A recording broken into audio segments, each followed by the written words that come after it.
de membrana se lleva o lo trata de jalar el potasio hacia su propio potencial de equilibrio del potasio. Y con eso se mantiene con una concentración de 150 dentro y 5 o 4 en el líquido extracelular, como dijimos. ¿Ok? Entonces, la sodio potasio ATPasa, pues, es necesaria para... A ver, están llegando sus compañeras. Es necesaria, pues, para crear y mantener el gradiente de concentración del potasio. Ese gradiente de concentración es el que establece el potencial de membrana en reposo, como ya dijimos, ¿vale? Pero no, como tal, no, directamente no influye la bomba de sodio potasio ATPasa. Es decir, es a través de mantener el gradiente de concentración o gradiente químico del potasio. Bueno, entonces eso es el potencial de membrana en reposo, es la diferencia de esas cargas. Ahora, ¿qué es el potencial de acción? Sí se ve la diapositiva ya, ¿verdad? Sí. Entonces, ahora, ¿qué es el potencial de acción? Pues simplemente consiste en una rápida despolarización, ¿verdad? Es decir, es el cambio de cargas del potencial de membrana de manera repentina, que se extiende a lo largo, pues, de toda la célula, de la célula excitable, sea del músculo, sea una neurona, etcétera. ¿Y por qué se lleva a cabo este cambio brusco del potencial de membrana? Pues porque hay un cambio brusco en la permeabilidad, básicamente, del sodio y del potasio. Entonces, es el intercambio de cargas, ¿verdad? Lo que ahora era, las cargas que eran negativas predominantemente dentro de la célula, ahora se vuelven positivas, como vemos aquí, y en el exterior de la membrana celular, ahora se hacen negativas. Ahorita vamos a ver cómo se lleva a cabo. Entonces, eso es el potencial de acción. Hay unos términos que manejan algunos libros, varios autores, que hay que tener en cuenta para que ya los vayan conociendo ustedes, que es la corriente de entrada y la corriente de salida. Pues simplemente, como su nombre lo indica, en este caso la corriente de entrada se refiere al flujo de cargas positivas, porque estamos hablando del sodio y del potasio, flujo de cargas positivas hacia el interior, ¿verdad?, de la célula, en la despolarización. Esto sería lo normal en la despolarización. Y la corriente de salida, pues es la salida de cargas positivas hacia el exterior de la célula. Y eso causa hiperpolarización, como vamos a ver ahorita. Entonces, simplemente algunos autores le llaman corriente de entrada cuando entra el sodio y corriente de salida cuando sale el potasio, durante un potencial de acción. Y estos son los términos que hay que conocer. Bueno, ya ustedes los habrán leído con respecto al potencial de acción, ¿verdad? ¿Qué es la despolarización entonces? Pues es cuando el potencial de membrana, como dice aquí, se hace menos negativo. Es el proceso de hacer el potencial de membrana menos negativo o bien incluso un poco positivo, ¿verdad? Aquí lo vemos. Este es el potencial de membrana en reposo, ¿verdad? Si lo midiéramos aquí con un microelectrodo, nos marcaría, como dijimos, que es de menos 80 a menos 90, ¿verdad? Milivolts. Aquí estaría en reposo la membrana, con todo lo que explicamos hace rato.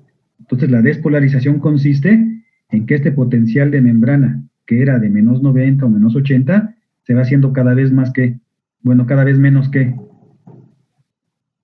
Negativo. Abajo, aquí habría menos 100, menos 120, ¿no? ¿Están de acuerdo? Y acá hay menos 80, menos 70, 50, etcétera, hasta que se hace menos negativo o incluso un poquito positivo, como vamos a ver. A eso se le llama despolarización y crea una curva ascendente, ¿verdad? La repolarización es cuando se vuelve a recuperar nuevamente ese potencial de membrana en reposo, es decir, regresan las cargas negativas hacia el interior, las positivas hacia el exterior, al estado original de reposo, y se recupera el potencial de membrana que mencionamos hace ratito, ¿verdad? Vuelve a su estado de reposo original, ¿verdad? Y la hiperpolarización es cuando el potencial de membrana se hace aún más negativo. Entonces, la hiperpolarización, ¿por dónde estaría? ¿Por aquí o por aquí? Por el 0.7. Bueno. Aquí, ¿verdad? Ajá, aquí abajo. Entonces, la hiperpolarización significa que la membrana, el potencial, se está haciendo más negativo. Aquí no está el dibujito, pero en eso consiste la hiperpolarización, hacer el potencial de membrana aún más negativo, ¿ok? ¿Por qué se lleva, de qué depende la despolarización? Pues de la entrada de sodio a la célula. El sodio tiene cargas positivas, ¿verdad? Entonces dijimos que la despolarización es cuando se hace menos negativo o incluso positivo el potencial, ¿verdad?, de membrana. ¿Por qué? Porque el sodio tiene cargas positivas. Cuando entra el sodio a la célula, se desencadena la despolarización. Y la repolarización, que dijimos que era la recuperación del potencial de membrana en reposo, cuando llega a su estado normal, que se vuelve otra vez a ser negativo poco a poco ese potencial de membrana, se debe a la salida del potasio, como vamos a ver ahorita, ¿verdad? Porque se altera la permeabilidad de la membrana celular. Este dibujito nos sirve para ver más o menos la duración, ¿verdad?, del potencial de acción en el músculo esquelético, que es del que estamos hablando, comparado con otras células excitables, como es una neurona motora o el músculo cardíaco, que después también vamos a revisar. Entonces, vean, el potencial de acción en el músculo esquelético tiene una duración de 1 a 5 milisegundos, o de 2 a 4, dicen otros autores, milisegundos, ¿sale? Máximo, pues, unos 5 milisegundos. Esa es la duración, ¿verdad? Este es el tiempo, o sea, en tiempo. El voltaje, pues, ya depende, ¿no?, del estímulo. Comparado, por ejemplo, con las neuronas grandes, ¿verdad? Una motoneurona que dura 2 milisegundos. Es mucho más rápido, ¿verdad? Se forma la espiga y regresa rápidamente al potencial de membrana en reposo. El músculo tarda un poquito más en regresar a su estado de reposo. Y vean, en el músculo cardíaco, ¿cuánto tarda más o menos? Puede tardar hasta 300 milisegundos, dependiendo si es en las aurículas, dura como 150, en los ventrículos como 250, y en las fibras de Purkinje, más o menos unos 300 milisegundos. Entonces vean, ¿verdad?, cómo es la diferencia tan notoria, tan grande. Eso lo vamos a ver en cardiovascular, pero aquí, pues estas gráficas nos muestran esa diferencia en cuanto al tiempo, ¿verdad?, para que nos vayamos dando una idea. Otro término que hay que conocer, pues es lo que llamamos potencial umbral, o sea, es el potencial de la membrana en el cual es inevitable que se lleve a cabo la despolarización, la aparición del potencial de acción. Entonces, dijimos que el normal era de menos 70, menos 80, menos 90. Aquí estaría el potencial de reposo, ¿verdad? Cuando llega un estímulo, se empieza a ¿qué? ¿Cómo se llama esto? Despolarización. Se empieza a despolarizar la célula poco a poco. Si no llegara a este nivel del potencial umbral, seguramente no se podría despolarizar y no sucedería nada, no habría ningún potencial de acción. Pero cuando se empieza a despolarizar y alcanza este umbral, que es el potencial umbral, que más o menos equivale a menos 55 o menos 60 milivolts, cuando se alcanza este valor, en cuanto llega ahí, pues ahora sí, ya no se puede evitar el potencial de acción, o sea, la despolarización. Entonces, por eso se llama potencial umbral, porque cuando se alcanza, se despolariza por completo la célula. Si el estímulo no es lo suficientemente grande como para que se alcance el potencial umbral, no habrá una despolarización. También hay un periodo refractario absoluto y un periodo refractario relativo. Absoluto, como su nombre lo indica, aquí vemos, ¿verdad?, aquí vemos todo el potencial de acción, ¿no? El periodo refractario absoluto significa que en todo este tiempo, como vemos aquí, en todo este tiempo del potencial de acción, aunque haya otro estímulo aquí en la célula, no se va a producir un nuevo potencial de acción. Entonces, ningún estímulo, aunque sea intenso, va a producir un nuevo potencial de acción. Más o menos dura de 1 a 3 milisegundos. Claro, dependiendo de lo que dure el potencial completo. Aquí no es equiparable el tiempo, ¿no? Pero más o menos dura la mitad, más de la mitad de un potencial de acción. ¿Y a qué se debe? Al cierre se debe a que se cierran las compuertas de inactivación del canal de sodio, ¿sí?, por la misma despolarización. Entonces, como ya se van cerrando los canales de sodio, como vamos a ver ahorita, hasta que se permite la repolarización y se alcanza otra vez el potencial de membrana. Entonces, en todo este tiempo no puede haber un nuevo estímulo. En cambio, en el periodo refractario relativo, que es al final del periodo refractario absoluto, es una escasa cantidad de milisegundos, ahí sí se podría llegar a producir ¿qué? Otro nuevo potencial de acción si se aplica un estímulo, o sea, una corriente, pues, ¿no? De entrada, una corriente despolarizante mayor a la habitual. Si es lo suficientemente fuerte, aquí sí se podría desencadenar otro potencial de acción hacia arriba, aunque no haya llegado al potencial de reposo. Es el periodo refractario relativo. Entonces, esta es una medida de seguridad, ¿verdad? Para que se despolarice la célula de manera normal y no haya despolarizaciones incompletas. Por eso el periodo absoluto abarca casi todo el ciclo de la despolarización o del potencial de acción. Y aquí pues básicamente vemos en qué consiste o cuáles son las bases iónicas pues de este potencial de acción. Es semejante al de las neuronas, al de los nervios. Entonces también lo vamos a volver a repasar en el último, en el penúltimo módulo. Y es un poco diferente al del músculo cardíaco, como vamos a ver también. Entonces básicamente aquí se resume todo, vean, aquí por pasos, ¿verdad? Estos numeritos nos van indicando los diferentes pasos. Entonces, el número 1, ¿qué significa número 1? ¿Qué es esto? Es el potencial de acción que se tiene que usar. Es el umbral, ¿no? No. ¿Umbral? Dice menos 70, menos 70 porque yo creo que es una neurona. Pero ya dijimos que en el músculo es de menos 80, menos 90, ¿no? Imagínense que aquí dice menos 80 o menos 90. Entonces, esta etapa donde está el 1, esta rayita, ¿a qué equivale? ¿Sería el potencial de membrana en reposo? Exactamente, entonces este es el potencial de membrana en reposo. Ahí está en reposo la célula, no le ha llegado ningún estímulo, ¿sí? Entonces dentro, ¿cómo están las cargas dentro de la célula en este momento aquí? Predominan las cargas negativas y por fuera de la membrana predominan las cargas positivas. ¿Y a qué se debe eso? A que hay una mayor conductancia o permeabilidad ¿a quién? Al potasio. Al potasio, ¿verdad? Entonces el potasio, como tiene una alta permeabilidad, pues él se sale, ¿verdad? Hacia el exterior, siguiendo su gradiente de concentración. Y entonces como se lleva las cargas positivas, adentro se quedan las cargas negativas de las proteínas, de los fosfatos, de los sulfatos, etcétera. Y entonces, pues, se crea ese potencial, a través de su potencial de difusión, lleva al potencial de membrana a valores negativos, acercándolo a su propio, ¿qué? Potencial de equilibrio, ¿verdad? Como dijimos. Aunque nunca lo logra, pero él trata de llevarlo a su potencial de equilibrio. Y la conductancia o la permeabilidad al sodio, ¿cómo es aquí? ¿Alta o baja? Baja. En este momento es baja, ¿verdad? Ya habíamos dicho. Baja. Entonces, luego, aquí en el número 2, llegó un estímulo, ¿verdad? Por aquí llegó un estímulo a la membrana celular que ocasionó que inicie la despolarización. El número 2, ¿qué nos representa? ¿Potencial de acción? Potencial de umbral. acción. Es el umbral, ¿no? Ya el umbral, ¿verdad? Ya empezó el potencial de acción, todo esto es el potencial de acción, pero a este nivel está alcanzando el potencial umbral, que dijimos que era de menos 55 a menos 65. Cuando alcanza el potencial umbral, ahora sí ya nadie lo puede detener y se lleva a cabo toda la espiga, ¿verdad? Toda la fase ascendente. El número 3, ¿qué nos representaría? Bueno, aquí ¿qué está sucediendo entonces? Perdón, vean, aquí dice, están cerrados los conductos, más o menos, pero como la permeabilidad del potasio sigue siendo mayor, pues ya dijimos que sale, ¿verdad? El potasio.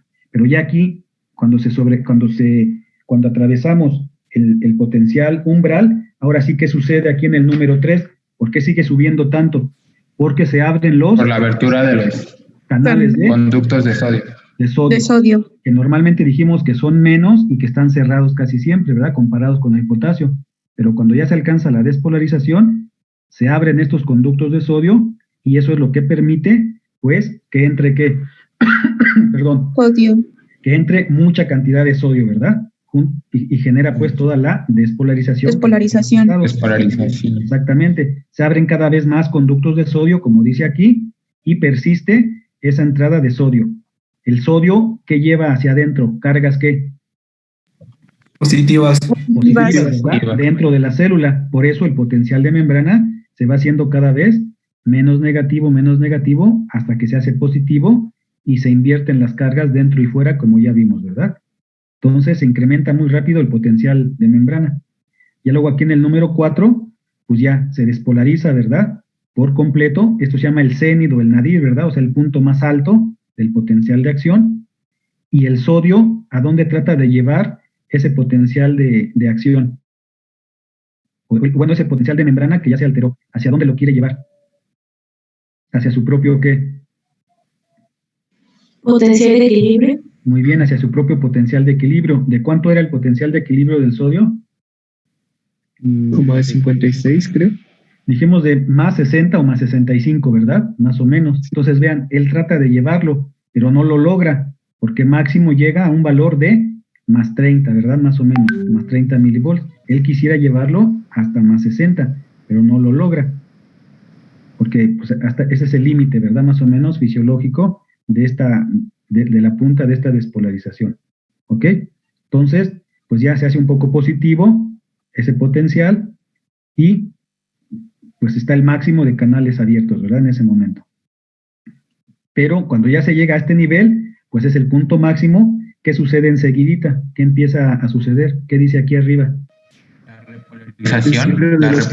La repolarización. Empieza la repolarización. ¿Por qué? Porque se empiezan a cerrar Por el cierre. estos, ¿verdad? Estos conductos que estaban abiertos se empiezan a cerrar y ahora se abren mucho más que conductos para el potasio. ¿Y qué sucede con el potasio? Empieza a salir de la célula. Entonces, como ya no están entrando las cargas positivas del sodio, porque ya se cerraron los conductos, y al mismo tiempo se abrieron muchos más conductos del potasio, el cual está saliendo con sus cargas positivas, ¿qué comienza a pasar con el potencial de acción? Se empieza a hacer más que otra vez. Negativo. Más negativo. Más negativo, más negativo, más negativo, hasta que llega al potencial de reposo. Pero vean, ¿sí llegó al potencial de reposo o lo sobrepasó? Lo sobrepasó. ¿Verdad? ¿Por qué? Porque como es más lenta la salida de potasio, aunque ya alcanzó el potencial de reposo, todavía sigue saliendo un poquito más y sobrepasa incluso el potencial de reposo. ¿Y cómo se le llamaría a esto? Hiperpolarización.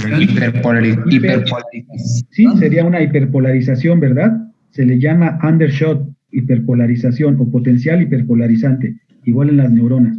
Pero ya luego rápidamente pues se recupera, se cierran otra vez los canales de potasio, algunos permanecen abiertos, pero se cierran otros, se siguen cerrando los de sodio y regresa a su estado normal, como vemos aquí, de el potencial de membrana en reposo, ¿sale?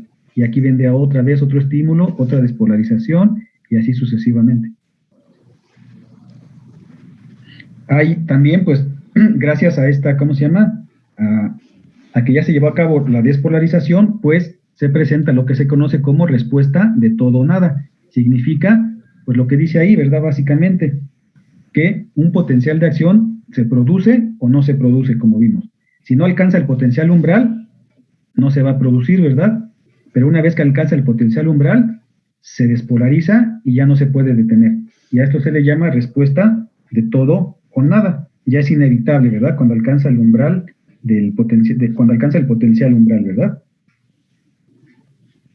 Después, ya que se llevó a cabo el potencial de acción, que ya se invirtieron las cargas, vean, lo de adentro que era negativo y lo de afuera positivo, ahí está el estímulo, se empieza a llevar a cabo el potencial de acción en ambas direcciones y afuera se completan las cargas negativas y adentro se completan las cargas positivas. Y aquí ya se completó el potencial de acción. A eso se le llama propagación, ¿verdad? Es decir, es cuando el potencial de acción se va avanzando y causando despolarización en los sitios adyacentes de la membrana hasta que se despolariza toda por completa. No tiene una dirección de propagación única. Entonces el potencial de acción puede viajar en todas direcciones alejándose del estímulo, ¿verdad? Del estímulo inicial. Entonces se propaga, ya no se puede detener. Imagínense que es como si pusieran un caminito de pólvora, ¿verdad? En el suelo y le encendieran un cerillo en un lado. ¿Qué sucedería con esa pólvora? Se empezaría a quemar, ¿verdad? Si fueran, por ejemplo, un trazo de 2 metros, ¿no? De pólvora y le ponen un cerillo en un lado, en un extremo, ¿qué pasaría con la pólvora? Se empieza a quemar toda completa, ¿verdad? Hasta que se quema toda. Así sucede con la propagación de los potenciales de acción. Y ya dijimos, la repolarización es recuperar, ¿verdad?, el potencial de membrana en reposo Y siempre, la repolarización siempre inicia en donde se inició la despolarización, en donde fue el sitio del estímulo. Entonces, vean, aquí inició la despolarización, se fue propagando, y después aquí mismo inicia la repolarización, ¿verdad? Donde inició la despolarización, aquí inicia la repolarización. Poco a poco, aquí va caminando el estímulo y aquí se va recuperando, aquí va caminando y aquí se va recuperando y así sucesivamente. Aquí lo vemos también, vean, aquí inició el estímulo, se invirtieron las cargas, negativas afuera, positivas adentro, pero inmediatamente se empieza a repolarizar allí mismo, ¿verdad? Donde fue el estímulo, siguiendo lo largo de toda la membrana celular. Y pues básicamente eso sería lo más importante en cuanto al potencial de acción. Sí quedó pues claro todo, ¿verdad? ¿No hubo algún problema por ahí? ¿Algo que no haya quedado claro?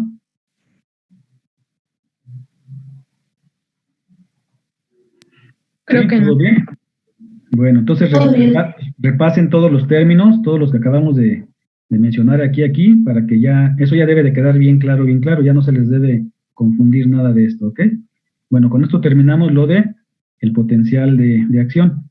Entonces vamos a continuar con la siguiente clase, que es la transmisión neuromuscular.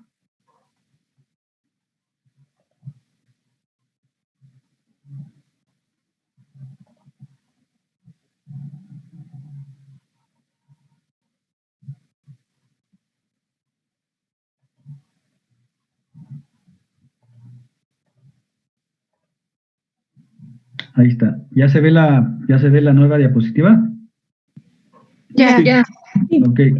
Solo somos 50, falta una persona. Pues si no llega voy a pasar lista y vamos a perder tiempo entonces, ¿eh? Bueno, entonces vamos a comenzar con el tema de transmisión neuromuscular. Vamos a revisar el concepto, los eventos bioquímicos que se llevan a cabo y el concepto de potencial de placa. Entonces, a ver, vean, aquí puse unas preguntitas antes de la clase, ¿verdad? ¿Quién me dice cómo está integrada la unión neuromuscular? Por la médula espinal, bueno, por los nervios espinales que conectan con las placas musculares y tienen que ver bueno, específicamente con las placas motoras, no, las neuronas motoras, ¿no? Bueno, ¿cuál es el ion más importante? Otra persona que me conteste, ¿cuál es el ion más importante en la generación del potencial de placa? O del potencial de calcio. ¿El calcio? Es el calcio. Ok. Número 3, ¿qué efectos tiene la acetilcolina en la placa neuromuscular? Pues produce la liberación de calcio, ¿no? Produce la liberación de calcio. Bueno, entonces ahorita vamos a revisar todo eso. Entonces, vean, pues ya saben, ¿no? Una neurona, ya han revisado ustedes, pues, cómo es la estructura, pues, esencial, ¿no? De una neurona. Tiene su soma, su cuerpo, que puede ser de muchas formas, etcétera. Y una prolongación, ¿verdad? Que es el axón. Es lo que se llama, pues, fibra nerviosa, ¿verdad? Y a su vez el axón, bueno, la mayoría están mielinizadas, transportan los estímulos más rápido que las que no están mielinizadas. Las prolongaciones del cuerpo se llaman dendritas, ¿verdad? Y la única prolongación normalmente que hay en una neurona, pues es el axón, como ya dijimos. Y la terminación, el axón normalmente termina en varias ramificaciones, como vemos aquí. A cada ramificación se le llama telodendrón, o aquí dice teledendrón, es telodendrón. Y al final de cada ramificación individual hay un botón, ¿verdad? Un botón sináptico, que es el que va a realizar la sinapsis en todo el sistema nervioso central y periférico también, como vamos a ver. Entonces, pues es nada más para que recordemos, ¿verdad? Cómo es una neurona. Estos son los botones terminales de los axones. ¿Qué función tienen las dendritas? ¿Y qué función tiene el axón? Fisiológicamente hablando, en cuanto al tipo de estímulos que reciben o que transmiten, me dice. O sea, las aferencias y las eferencias, ¿sí han revisado algo de eso o no? ¿Alguien que me diga?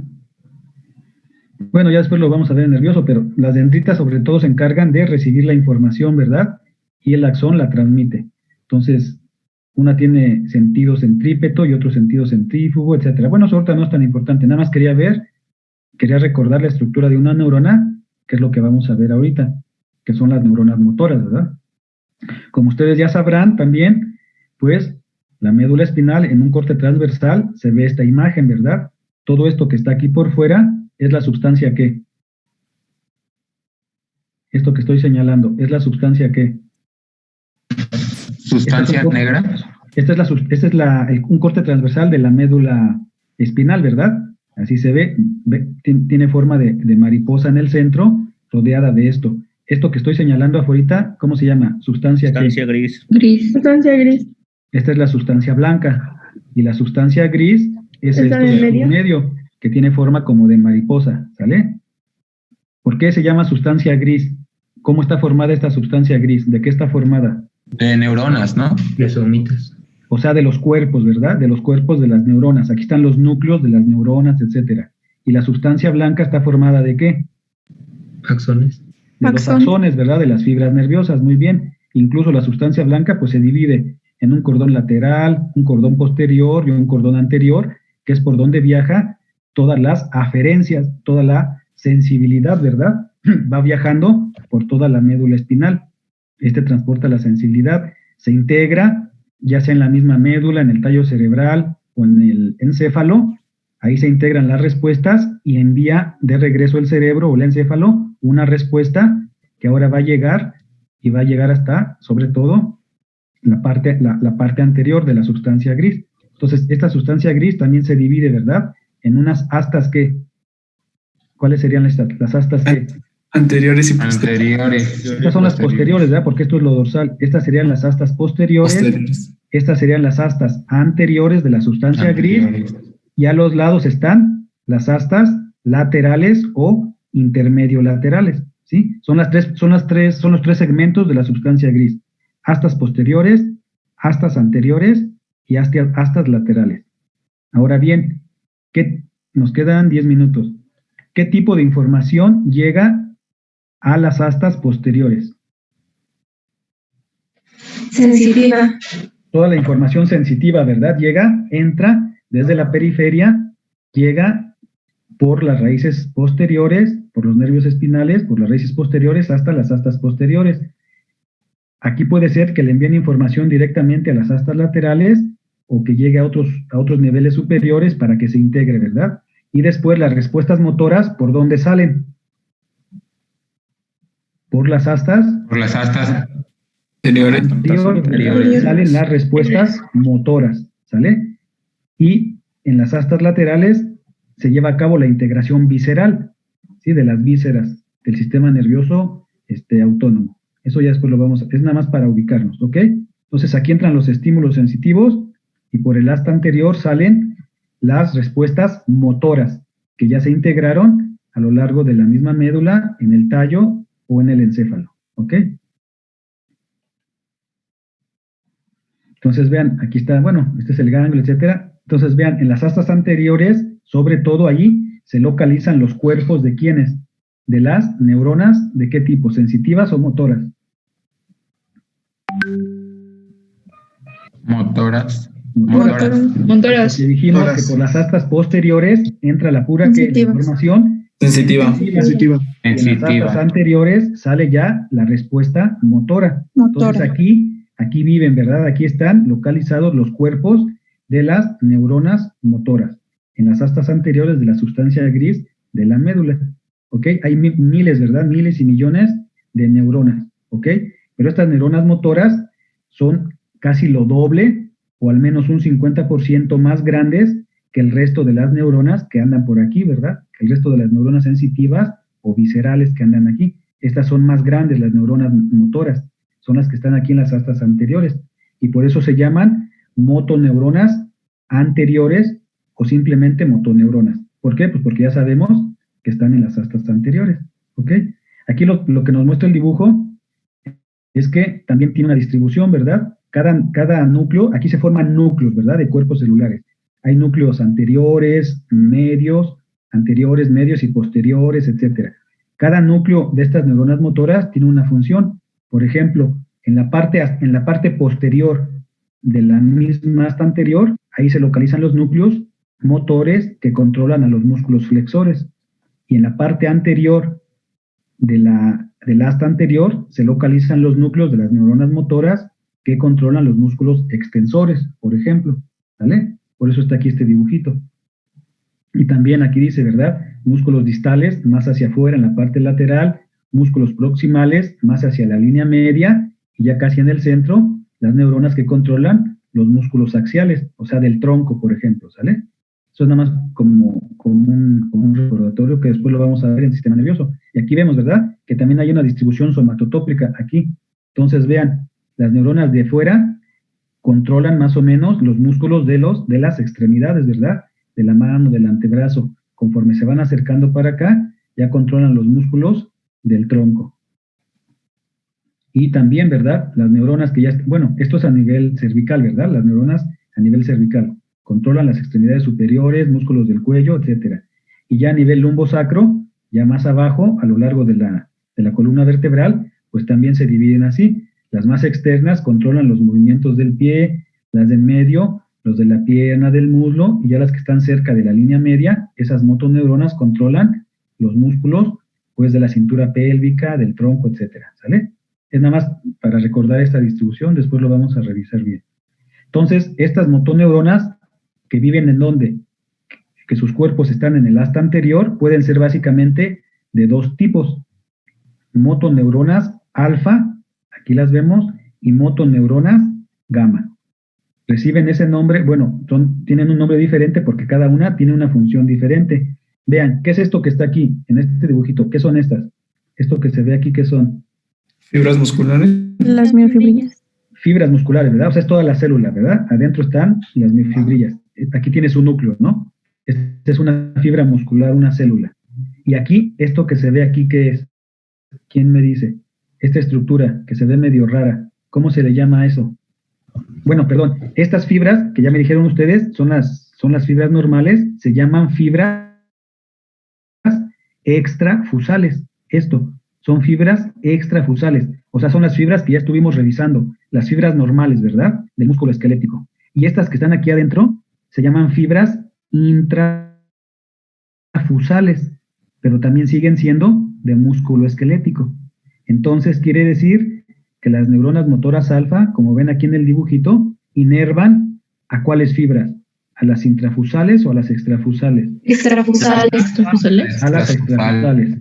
Entonces, las neuronas motoras alfa, que son las neuronas gigantes, ¿verdad?, grandes, inervan las fibras extrafusales, o sea, las fibras normales del músculo esquelético que llevan a cabo la contracción de todo lo que hemos visto. Y en cambio, las neuronas motoras gamma inervan las fibras intrafusales, porque están dentro de lo que se conoce como uso muscular o uso neuromuscular. Y aquí hay muchos receptores sensitivos que mandan la información del tono del músculo y del tamaño del músculo, de la elongación que está teniendo el músculo en ese momento. Y eso se encarga de inervarlo las neuronas motoras gamma. Entonces aquí lo vemos otra vez para que nos ubiquemos mejor. Vean, aquí nos están señalando una neurona motora ¿de qué tipo? ¿Alfa o gamma? Bueno, aquí dice, ¿verdad? Alfa. Sale su cuerpo, ¿dónde está localizado? Vean, en las astas, ¿qué? Anteriores. Anteriores de la médula espinal, ahí está su cuerpo, y entonces de ese cuerpo, ¿qué prolongación sale? ¿Qué? Un axón largo, ¿verdad? Un axón muy largo que se divide después en sus telodendrones y en sus botones sinápticos y va a inervar a las fibras musculares, ¿verdad?, normales, las extrafusales que ya conocemos. Esa es la neurona motora somática. Neuronas motoras alfa, ¿verdad?, que son más grandes, son muy grandes. Y en cambio, las neuronas motoras gamma también tienen su cuerpo en las astas anteriores, sale su axón, pero va a inervar o a hacer sinapsis ¿con quién? Con las fibras, vean, intrafusales, ¿verdad?, que están aquí. Se llaman intrafusales porque están dentro del uso muscular o del uso neuromuscular, que ya les dije para qué sirve. Entonces, estas fibras no sirven para la contracción, son receptores sensitivos, ¿verdad?, que envían información al sistema nervioso central para saber cómo está el tono muscular o el estiramiento del músculo. Eso después lo vamos a ver cuando veamos reflejos y todo eso. Entonces, sí notaron ya bien la diferencia entonces, ¿verdad? Entre una neurona motora alfa y una neurona motora gamma, ¿sí? Sí. Ok, y también hay otra neurona que es importante que conozcamos. Bueno, en la médula espinal pues hay muchas otras neuronas. Hay muchas interneuronas que comunican a las neuronas del asta posterior con el asta intermedio lateral y así sucesivamente. Hay muchas interneuronas. Y también hay unas células o neuronas que se llaman células de Renshaw. Células de Renshaw. Estas también se localizan en las astas anteriores. Aquí estaría, ¿verdad? Una neurona de Renshaw, una célula de Renshaw. Son más pequeñas, son mucho más pequeñitas, pero son muy numerosas. Entonces, estas, ¿para qué sirven? Estas neuronas de Renshaw son células inhibidoras, son neuronas inhibidoras. ¿Y a quién creen que inhiban? Sirven para inhibir a las propias neuronas motoras alfa, ¿sí? Hacen sinapsis con ellas, tienen muchas ramificaciones y hacen sinapsis. Ahí mismo en la médula espinal, hacen sinapsis con las propias, ¿qué? Neuronas motoras alfa, ¿verdad? Que inervan a las fibras musculares normales. A ver, ya nos queda un minuto. Voy a cortar la clase y nos conectamos a la número 2, ¿sale? Sí. Sí.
Bueno, ya estamos de regreso. ¿Sí me escuchan?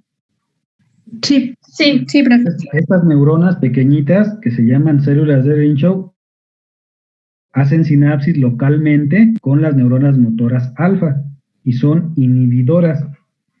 Ellas utilizan glicina y GABA como neurotransmisores para su sinapsis y tienen efectos inhibitorios, ¿verdad? Esos neurotransmisores tienen efectos inhibitorios. Entonces, liberan glicina o liberan GABA y eso entonces va a inhibir la función de las neuronas motoras alfa. ¿Y para qué creen que sirva esto? ¿Para qué están haciendo eso permanentemente las células de Renshaw, inhibiendo a las neuronas motoras alfa? ¿Para qué creen? Para regular los movimientos. Exactamente, para regular la transmisión de la señal para que no haya impulsos excesivos, ¿verdad? Solamente enfocarse en los impulsos necesarios para llevar a cabo un movimiento voluntario, que es el que queramos hacer. Entonces, cuando no se necesitan otros impulsos de otras motoneuronas o impulsos excesivos, las células de Renshaw liberan sus neurotransmisores en la sinapsis con estas neuronas motoras alfa para controlarlas, para inhibirlas, ¿verdad? Para regularlas. Esa es la función principal. Y claro, ya dijimos que también aquí en la sustancia gris, pues hay miles de otras interneuronas, ¿verdad? En las tres astas hay miles de interneuronas que son pequeñas, son muy excitables y controlan la función de todas las neuronas que están aquí. Ya lo vamos a revisar pues después eso, ¿ok? Entonces, a ver, bueno, lo voy a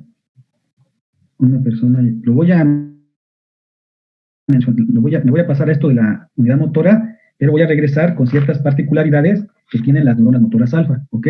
Bueno, entonces ya vimos, entonces sí quedó claro, ¿quién inerva a las fibras musculares normales para la contracción? ¿Cuáles neuronas motoras? ¿Las alfa o las beta? Las alfa.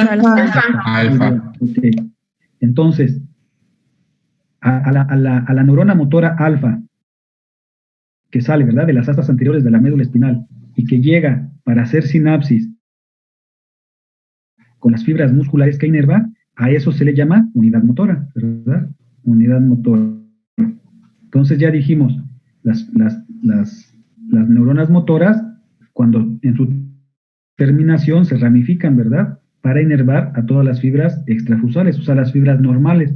Pero una sola fibra nerviosa puede inervar, pues, puede hacer sinapsis con desde 2 o 3 hasta cientos de fibras musculares al mismo tiempo, ¿sí? Por sus ramificaciones que tiene.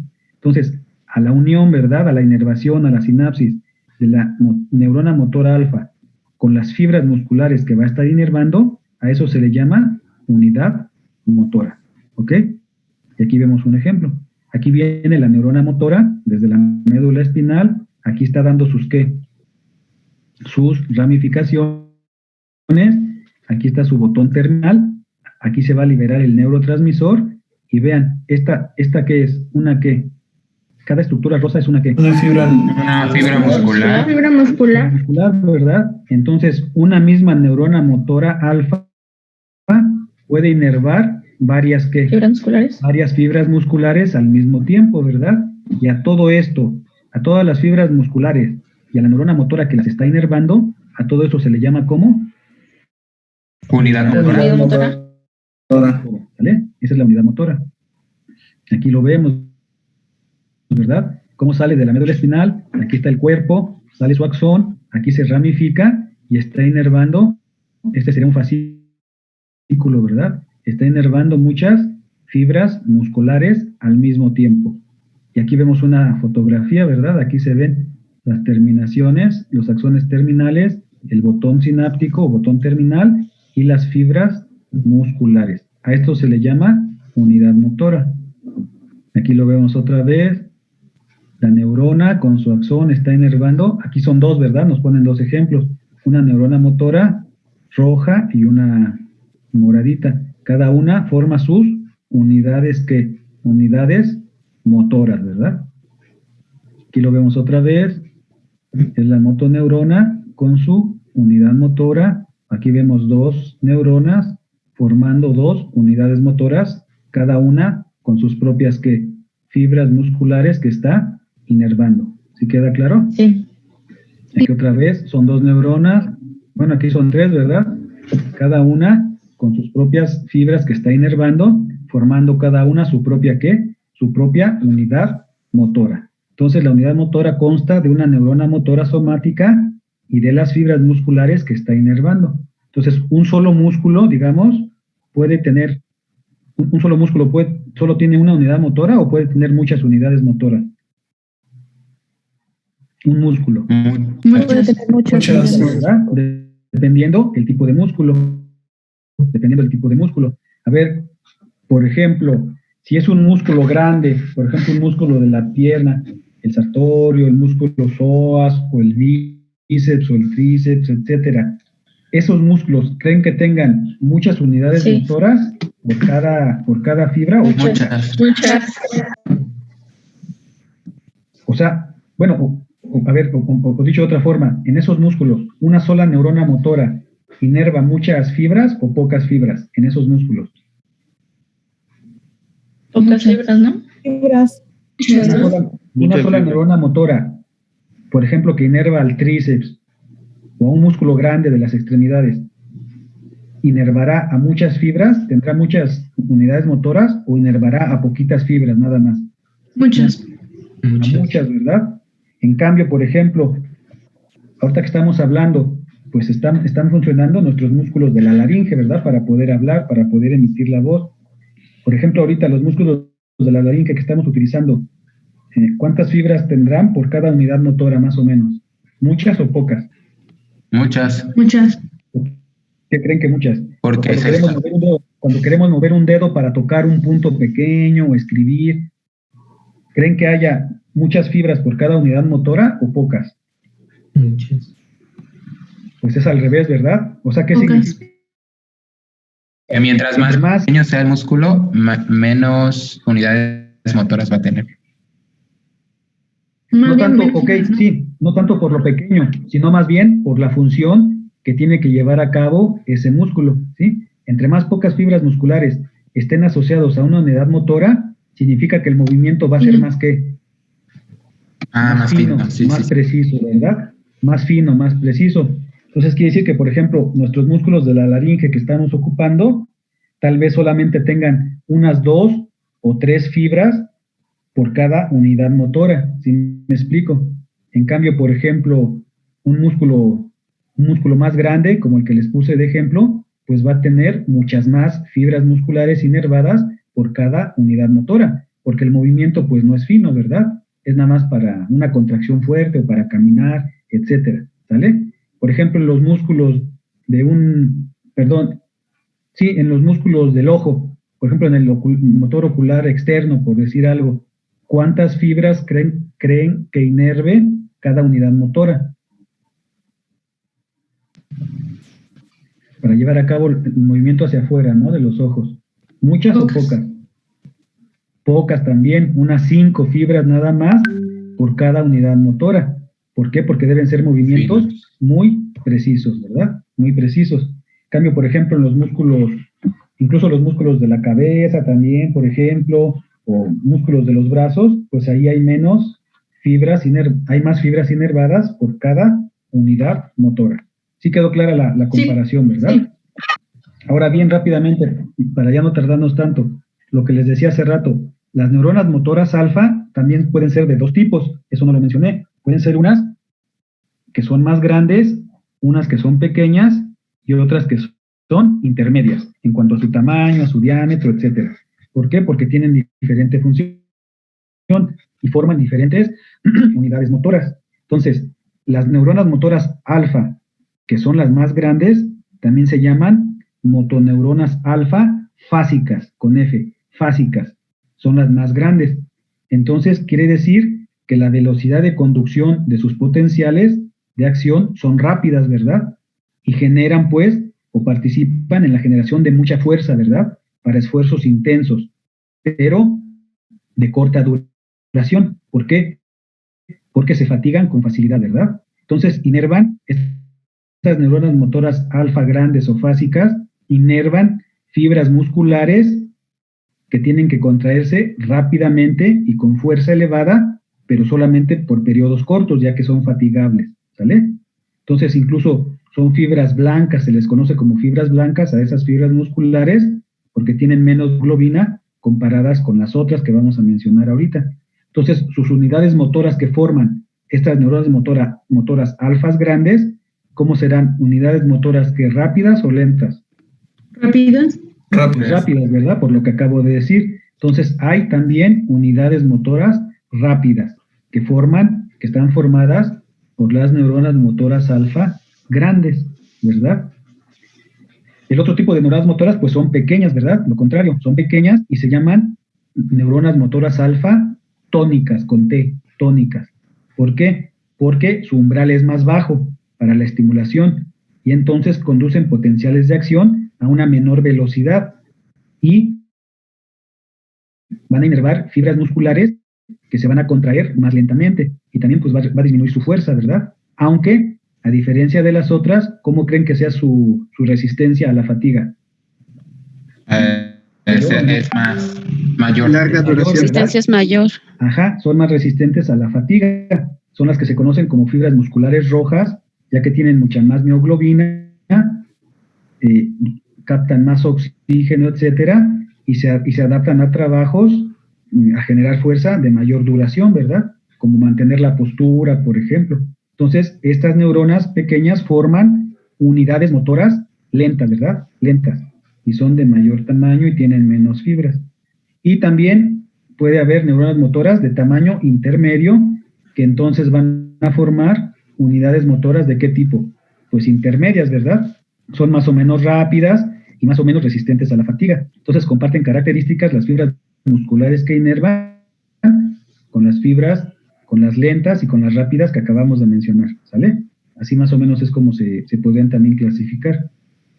Bueno, entonces ya revisamos qué es la neurona motora alfa, qué es una unidad motora, y ahora vamos a revisar a qué se le llama unión neuromuscular.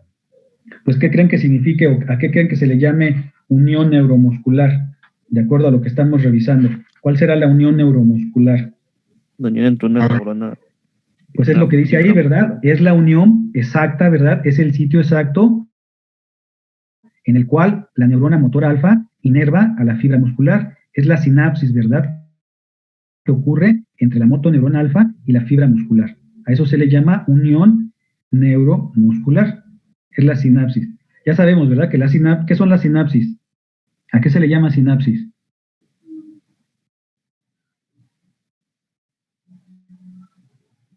Es un tipo de ¿qué? De ¿Comunicación?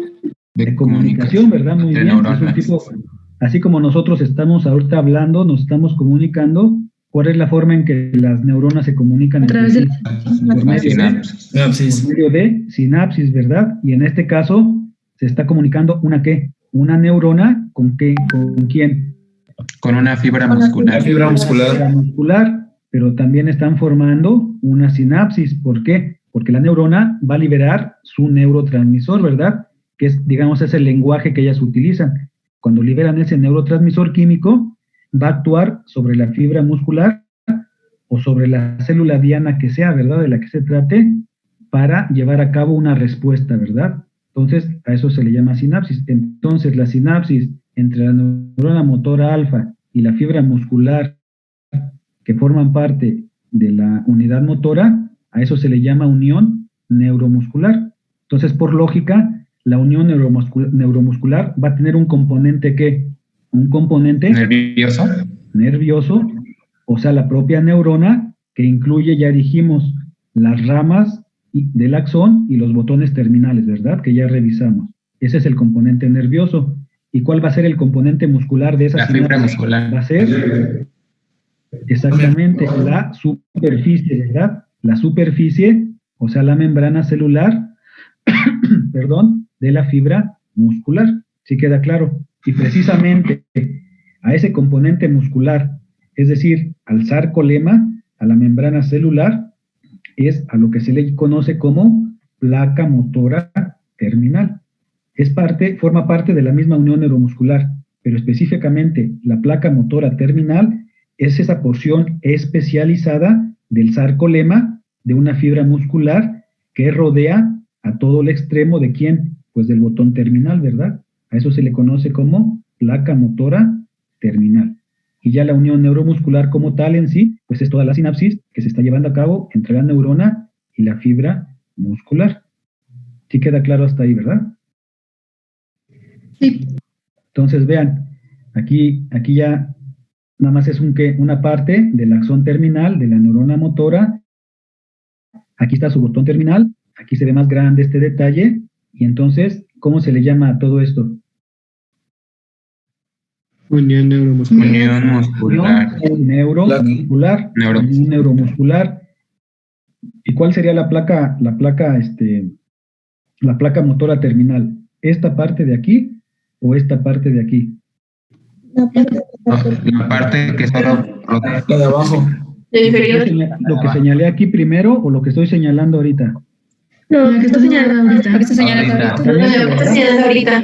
Muy bien, porque es la porción especializada del sarcolema de la fibra. Esta es la fibra muscular, ¿verdad? Este es el botón terminal. Pero obviamente forma parte de la unión neuromuscular. Aquí vemos otro dibujito. Aquí está, ¿verdad? La unión neuromuscular.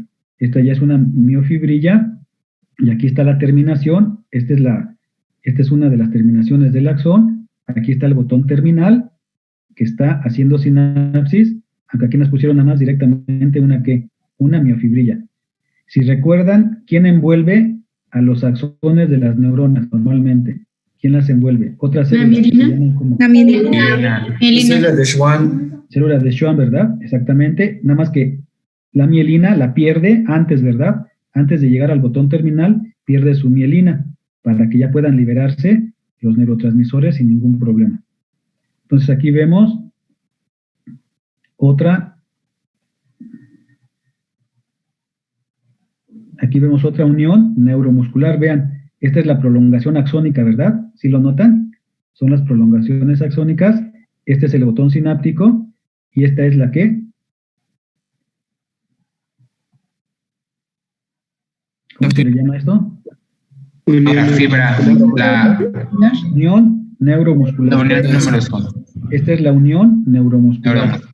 Aquí lo vemos, ¿verdad? La prolongación del axón, el botón sináptico, y entonces aquí hay una unión, ¿qué? Neuromuscular. Aquí hay otra, ¿y cómo se le llama a todo esto completo?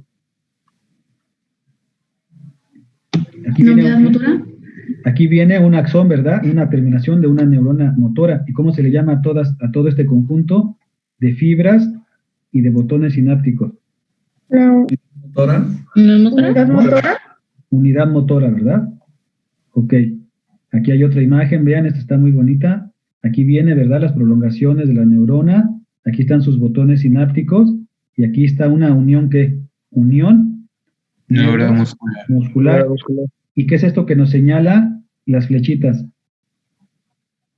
La placa motora. La placa motora terminal. Muy bien, ¿verdad? ¿Por qué? Porque estas son las fibras musculares. Vean cómo se ven sus estriaciones y todo. Aquí tenemos otro. Vean, aquí está la unión neuromuscular. Entonces ya quedó claro, ¿verdad? Ahora bien, esta unión neuromuscular podemos identificar en ella sobre todo estas 4 estructuras. Ya dijimos, ¿verdad? Que había un componente nervioso, que es el botón terminal, con su membrana, y un componente muscular, que es la placa motora terminal. Entonces aquí están estos componentes. Una membrana presináptica, un espacio o hendidura sináptico, una membrana postsináptica y un sistema tubular.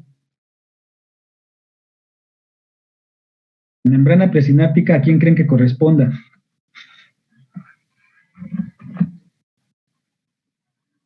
La membrana presináptica, ¿a quién le pertenece? ¿La neurona? La neurona. Al botón de la Al neurona. botón terminal. Exactamente. ¿Y la membrana postsináptica, a quién le corresponde? A la membrana de la miofibra. ¿Sarcolema? Al sarcolema, ¿verdad? Muy bien. Entonces vamos a comenzar con la membrana presináptica. Pues obviamente, como nos podemos imaginar, debe contener muchas ¿qué? Los botones sinápticos contienen muchas ¿qué? Pues muchas mitocondrias para aportar mucho ¿qué? Mucho ATP, ¿verdad? Que es el recurso energético para la síntesis, en este caso, del neurotransmisor, que es la acetilcolina. También en esta membrana presináptica existen muchos canales de calcio, como vamos a ver. Son canales de calcio activados por voltaje. Se localizan en el lado interior de la membrana del axón terminal, ¿verdad? En un lugar que se llama, una zona que se llama barras densas. Ahí se localizan los canales de calcio. Son canales rápidos, ¿verdad? De calcio. También, obviamente, en esta membrana presináptica debe haber muchas vesículas que contienen la acetilcolina. Para que se pueda liberar la acetilcolina, también deben contener proteínas de la vesícula y al mismo tiempo proteínas de la membrana, para que se haga esa liberación, como vamos a ver ahorita, de la acetilcolina. Y también les decía, hay unas prolongaciones de la propia ¿qué? De la propia célula de Schwann. Entonces aquí vemos esto, ¿verdad? Esto de aquí es lo que corresponde a la membrana presináptica, ¿verdad? Todo esto, si ven, si alcanzan a ver aquí, ¿verdad? Esto que se ve, que serían las mitocondrias, y estas bolitas oscuras, ¿qué serán? Las vesículas de acetilcolina. Las vesículas, ¿verdad? Que contienen acetilcolina. Vean, es la prolongación de la célula de Schwann que poco a poco va perdiendo su mielina, ¿ok? Aquí vemos otra imagen. Esta es una fotografía, ¿verdad? De un microscopio electrónico. A ver, ¿cuál sería la membrana presináptica? Todo esto, ¿verdad? Todo esto. Porque este es el botón, ¿verdad? Terminar. Todo esto aquí lo vemos. Estas son las... ¿Qué son estas bolas oscuras? ¿Las mitocondrias? Mitocondrias. Y estas bolitas que se ven aquí. Las vesículas. Las vesículas, ¿verdad? Que tienen acetilcolina. Ok. Luego la otra estructura que dijimos era el espacio o hendidura, espacio sináptico o hendidura sináptica. pues como dice aquí, contiene colágeno, porque es un espacio, ¿verdad?, que está entre ambas membranas, tiene muchas, bueno, puede haber ahí fibras de colágeno, un poco de líquido, ¿verdad?, líquido extracelular, etcétera, pero sobre todo, la importancia es que ahí en ese espacio sináptico se va a liberar una enzima que se llama acetilcolinesterasa, y ahorita vemos para qué sirve. Este espacio sináptico más o menos mide, en promedio, unos 20 a 30 nanómetros, o 20 a 50 nanómetros, aunque incluso pueden medir hasta 100 o 200 nanómetros, pero lo más habitual es de 20 a 50 nanómetros lo que mide ese espacio sináptico, ¿ok? Aquí lo vemos. ¿Cuál sería el espacio sináptico? A ver, esto que está aquí, o esto que está aquí. Lo del medio. La parte del medio. Eso. Lo del ¿verdad? medio. Ese sería el espacio sináptico. Aquí le pusieron de 200, pero es muy grande eso. Luego ya entonces el otro componente es la membrana postsináptica, o sea, lo que corresponde a la fibra muscular. Y básicamente podemos ubicar estos tres componentes de la membrana postsináptica. Algo que se conoce como hendiduras subneurales o pliegues de unión. Hendiduras subneurales o pliegues de unión. Pero primero, a la membrana que se invagina, si veíamos, ¿verdad?, cómo se formaba la placa motora. Me voy a brincar a este dibujito. Esta es, ¿verdad?, la membrana postsináptica. A todos estos pliegues, vean cómo el sarcolema en la unión esto es la unión neuromuscular, ¿verdad? ¿Están de acuerdo? En el sitio de la unión neuromuscular, el sarcolema, vea, forma muchos pliegues. ¿Sí lo ven? Muchos pliegues. Sí. A toda esta región donde se forman estos pliegues, todo esto, toda esta zona, se le conoce como gotiera. Gotiera, como gotera, pero con I, gotiera. Bueno, se llama gotiera sináptica o valle sináptico. Guyton le llama así, gotiera sináptica o valle sináptico, a todo esto. Entonces, en el fondo de esta gotiera sináptica, aquí en el fondo, se forman otros plieguecitos, ¿verdad? Otros espacios, pliegues más pequeños. Y a estos pliegues es a lo que se le conoce como hendiduras subneurales, a todos estos plieguecitos más pequeños que estarían por aquí. También se les llama pliegues de unión, ¿ok? Por eso aquí dice hendiduras subneurales o pliegues de unión. Están en el fondo del valle sináptico. ¿Y para qué creen que sirvan? Pues para aumentar, ¿verdad? Para aumentar el área de contacto con el neurotransmisor, ¿ok? Bueno, también esta membrana postsináptica además tiene ahí a los receptores de la acetilcolina, precisamente en las hendiduras subneurales. Aquí en estos espacios, aquí, ¿verdad? Vean, aquí se encuentran los receptores para la acetilcolina, en las crestas, ¿verdad?, de estas espacios o hendiduras subneurales. Aquí se encuentran, vean, estos puntitos serían los receptores para acetilcolina.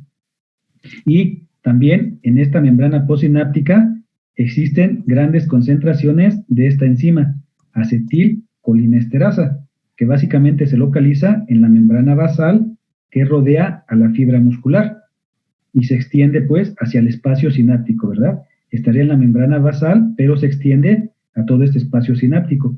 En todas estas regiones hay gran abundancia de la enzima acetilcolinesterasa. ¿Cuál es la función de la enzima acetilcolinesterasa? Pues como su nombre lo indica, se encarga de destruir ¿a quién? A la acetilcolina. Acetilcolina. A la acetilcolina, ¿verdad? La destruye unos milisegundos después de que se liberó de aquí, de la membrana presináptica, como vamos a ver ahorita. Entonces aquí otra vez vemos, ¿verdad? Aquí sería la membrana postsináptica con sus ¿qué? Hendiduras subneurales y sus receptores para acetilcolina, ¿verdad? Aquí están. Aquí vemos otro dibujo. Este es el valle sináptico, todo esto, las hendiduras subneurales, y aquí estaría la acetilcolinesterasa, ¿verdad? Aquí lo vemos otra vez. La membrana presináptica, el espacio sináptico y la membrana postsináptica, ¿sale? Ahora bien, vamos a revisar así nada más rápidamente, recordar o revisar qué son los receptores de la acetilcolina, ¿verdad? ¿Qué son? Pues son proteínas, ¿verdad? Los receptores de la acetilcolina son proteínas y en este caso son receptores nicotínicos para la acetilcolina. ¿Por qué puse aquí que son receptores nicotínicos? ¿Qué otro tipo de receptores hay para la acetilcolina? ¿Quién me dice? ¿Qué otros tipos de receptores hay para la acetilcolina aparte de los nicotínicos? Hay unos que son receptores muscarínicos, ¿ok? Entonces anótenlo ahí, receptores muscarínicos. Entonces, para que funcione la acetilcolina en todo el organismo, puede hacerlo uniéndose a través de dos receptores, los nicotínicos y los muscarínicos. En este caso, los nicotínicos son los que se localizan, pues, ¿dónde? Pues, en las fibras musculares, ¿verdad? En el músculo estriado, pero también puede haber receptores nicotínicos en el cerebro o en los ganglios simpáticos, ¿verdad? Autonómicos. Y en cambio, los receptores muscarínicos se localizan ¿en dónde? En el músculo ¿qué? En el músculo liso, los muscarínicos. También en varias glándulas, también hay en el propio cerebro, etcétera, etcétera. Eso ya después lo vamos a revisar, ¿sale? Y también hay receptores muscarínicos en el corazón, por ejemplo, y en algunos ganglios autonómicos también, ¿sale? Son receptores, bueno, hay una diferencia. Los receptores muscarínicos son receptores metabotrópicos y los receptores nicotínicos de los que estamos hablando ahorita son receptores ionotrópicos. Ya después vamos a ver la diferencia entre cada uno. Ahorita es suficiente con que sepamos que los receptores que hay en el músculo esquelético son nicotínicos. Tienen un peso molecular de 275,000 y están formados por 5 subunidades, que son las que vemos aquí. 5, ¿verdad?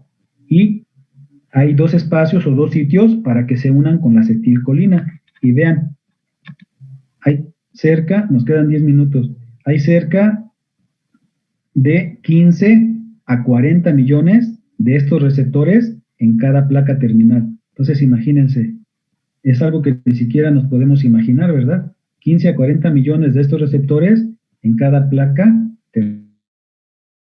receptores para acetilcolina. Vean, ¿tienen cuántas subunidades dijimos? 5. 5. 2 Alfa. 2 alfa, Beta. una Beta. y una Gamma. Son las 5 subunidades que están formando. Entonces, ¿qué parece? Tiene forma de ¿qué? Es como un ¿qué? Pimiento. ¿Un qué? Parece un pimiento. Ajá, sí, pero aquí en medio sería como un cilindro, ¿verdad? Un cilindro que se forma por la unión de las 5 subunidades, ¿verdad? Forman esta estructura que está aquí en la membrana celular. Por eso es un complejo proteico, ¿verdad? Y tiene un peso pues alto, de 275,000 como dijimos. Entonces, estas moléculas proteicas atraviesan la membrana y están dispuestas en círculo, como vemos aquí, para formar este canal tubular. Y este canal normalmente está como cerrado, ¿verdad? Como vemos aquí. Normalmente está cerrado. ¿Y cuándo se abre entonces este canal? Cuando llega aquí. Cuando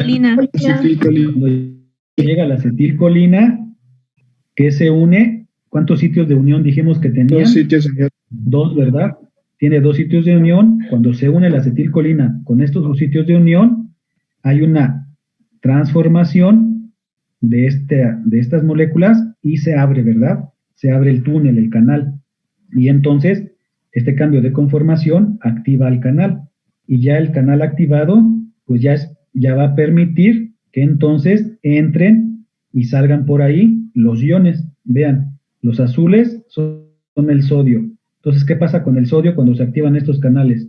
El sodio puede ¿qué?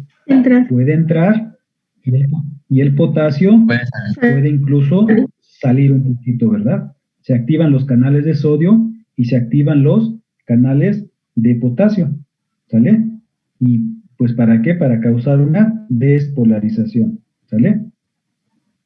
Entonces, esa es la función de los receptores de la acetilcolina y como tal, pues de la propia acetilcolina, ¿verdad? Permitir la entrada de sodio y la salida de potasio a través de la membrana celular. ¿Qué sodio es qué ion es el que tiene mayor movimiento en estos casos? ¿El sodio o el potasio? ¿El sodio? Sodio de inicio, porque es el que va a causar la despolarización. Porque además, como adentro hay cargas negativas, pues sigue su gradiente de ¿qué? Sigue un gradiente de concentración y un gradiente eléctrico también, ¿sale?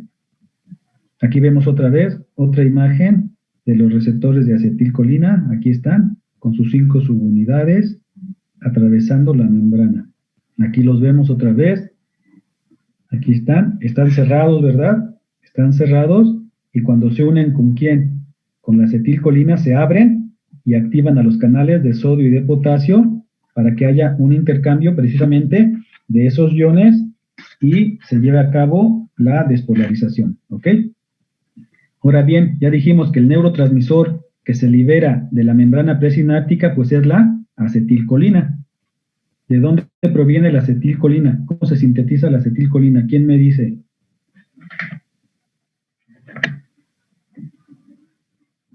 Pues ahí está el dibujito. ¿Quién me dice rápidamente cómo se sintetiza? La colina con el acetilcoenzima A. Ajá.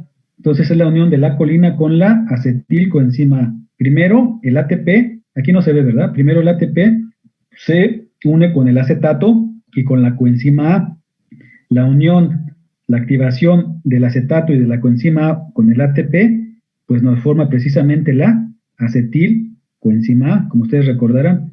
Y ya después la acetilcoenzima A se une con la colina y ya forma la acetilcolina más, ¿qué faltaría? Acetilcolina más, aquí que faltó en este dibujito. La unión de la acetilcoenzima A con la colina forma acetilcolina más coenzima A, ¿verdad? Otra vez. Bueno, entonces así se sintetiza la acetilcolina. ¿Qué es la colina?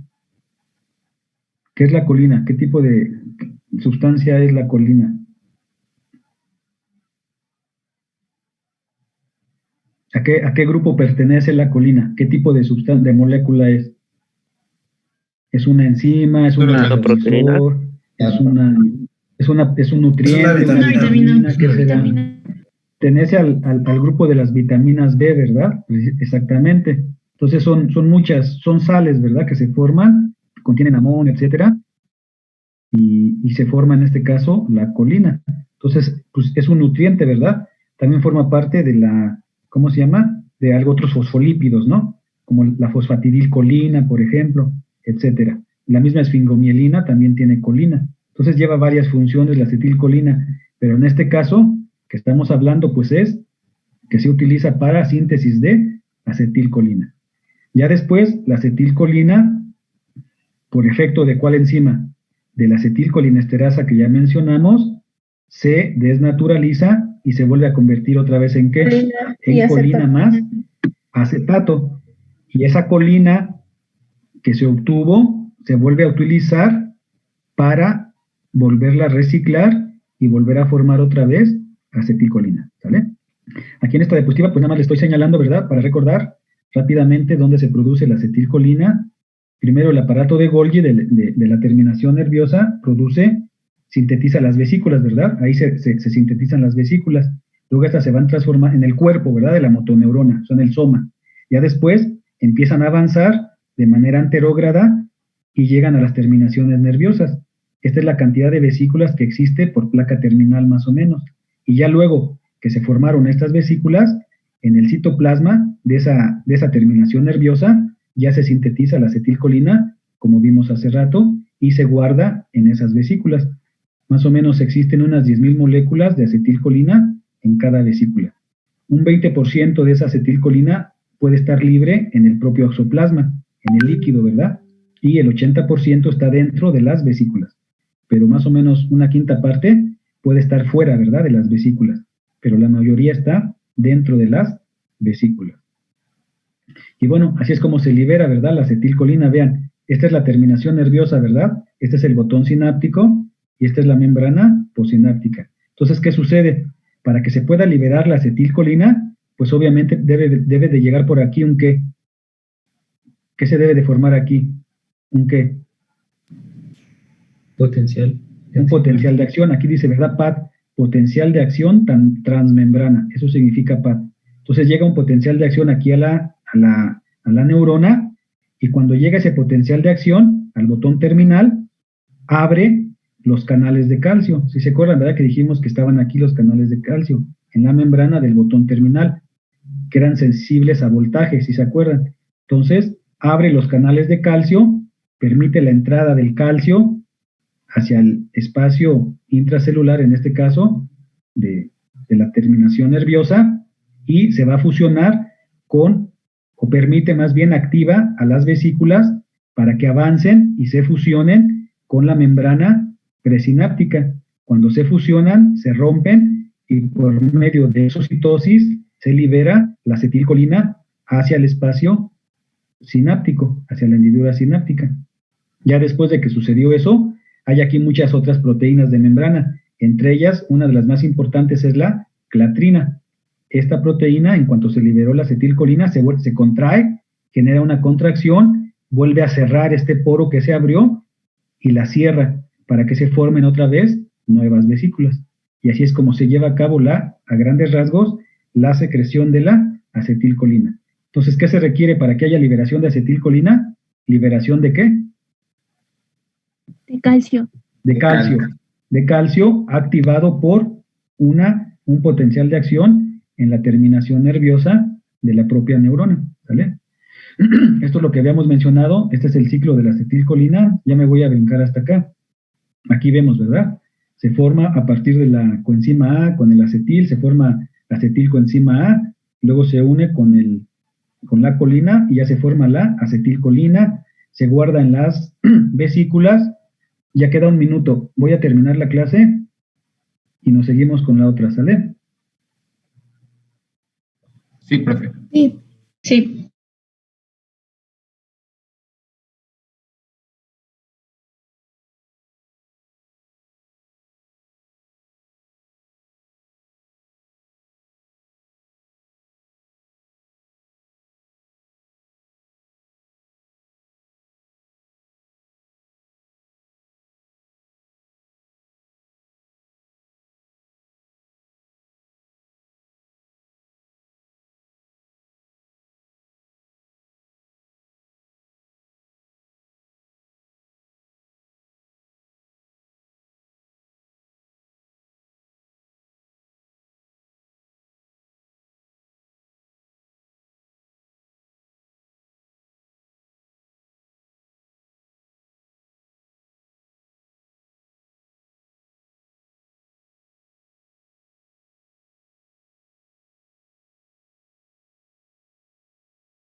Por eso me estoy yendo un poquito despacio para que vayan anotando lo más importante, o en su propio resumen que tienen a la mano, con otra pluma azul o roja le pueden agregar lo que yo les voy diciendo, para que complementen sus notas. ¿Sí me explicó?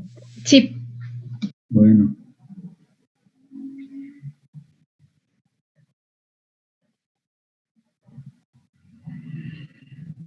Y ya, este es el ciclo de la acetilcolina, pues que ya habíamos dicho. Entonces se libera, aquí ya está se libera, ¿verdad? Por acción del calcio, por la entrada del calcio, se liberan, hay una unión de las vesículas con la membrana y por mecanismos de exocitosis se libera la acetilcolina. ¿Se une con quién?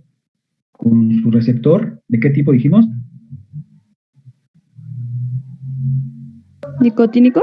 Nicotínico, ¿verdad? De la acetilcolina, que es el que está en las fibras musculares del músculo estriado esquelético, se une con su receptor, lo abre y permite la entrada de sodio. Aquí no se ve, pero inmediatamente, enseguidita de que sucedió eso, ¿qué sucede? Que la acetilcolinesterasa, que estaba aquí, ¿verdad? En la membrana postsináptica, está encima, luego, ¿qué hace? Pues otra vez fragmenta la acetilcolina en acetato y en colina. El acetato se va diluyendo por ahí, ¿verdad? En el líquido extracelular, y la colina se vuelve a ingresar al botón terminal para reciclarse y volver a sintetizar nueva acetilcolina. Y así es el ciclo de la acetilcolina. ¿Sí queda claro? Sí. Bueno. Entonces, ahora bien, ahora que ya vimos todo esto, que ya supimos cómo está la unión neuromuscular, cómo se libera la acetilcolina, cuáles son sus receptores, etcétera, pues ya podemos llegar al concepto de transmisión neuromuscular. Entonces, a ver, ¿está Ramsés? Para que nos lea esto, por favor. Sí. Es la liberación de acetilcolina por parte de la motoneurona a través de la unión neuromuscular, lo cual ocasiona cambios bioquímicos y eléctricos en la placa motora terminal, membrana postsináptica. Entonces, pues ya con todo lo que vimos, llegamos a la conclusión, pues de que la transmisión neuromuscular no es más que ¿qué? Pues es la liberación del neurotransmisor que se llevó a cabo en la sinapsis que se establece con el botón terminal de la neurona motora y el sarcolema de la fibra muscular. Esa liberación de ese neurotransmisor va a ocasionar una serie de cambios bioquímicos y eléctricos. ¿Cuáles son esos? Pues la apertura de los canales de sodio y también de potasio, y eso va a generar una despolarización en la placa motora terminal, o sea, un potencial de acción, ¿sí? Y eso es la transmisión neuromuscular. Es la liberación de la acetilcolina, pues. ¿Sí? ¿Tienen alguna duda de este concepto? Pues es todo lo que vimos, ¿verdad? Lo que acabamos de explicar. ¿Algún comentario o no?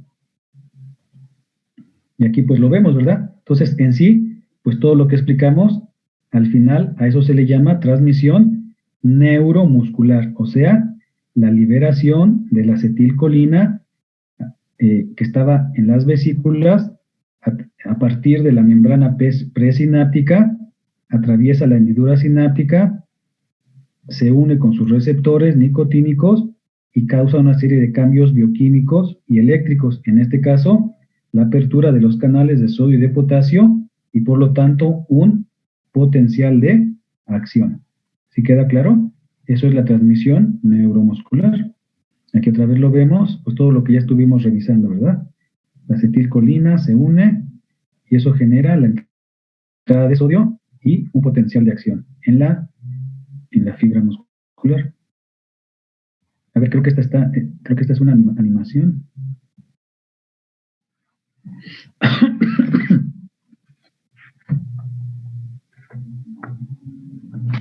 Sí se notó, ¿verdad? Sí. Aquí, a ver, ¿dónde empieza?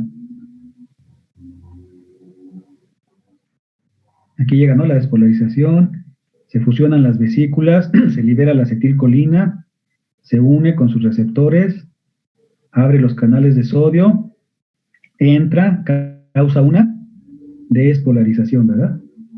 Eso es la transmisión neuromuscular. Aquí vemos otra imagen. Bueno, y ya después pasamos a este otro concepto, al potencial de placa motora. ¿Por qué se le llama potencial de placa motora? Pues como su nombre lo indica, es una despolarización, pero ¿a nivel qué? A nivel local, ¿verdad? O sea, primero sucede una despolarización local, precisamente en la placa motora terminal. A él le conoce como potencial de placa motora.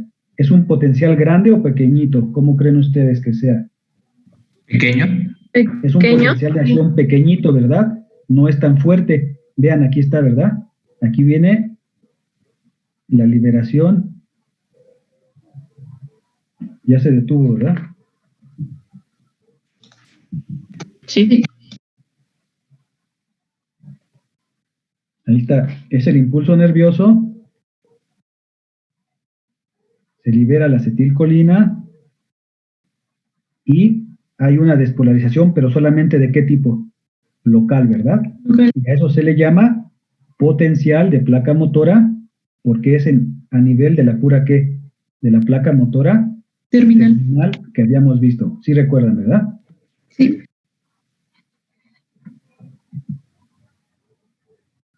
Aquí está el potencial de placa motora, solamente es a nivel local, ¿verdad? Con la entrada del sodio, primero hay un pequeño potencial de acción, pero a nivel local, nada más aquí, en la placa motora terminal, ¿ok? Y ya después de que se formó este potencial de placa motora, ahora sí se forma todo el potencial de acción de la fibra muscular, ¿verdad?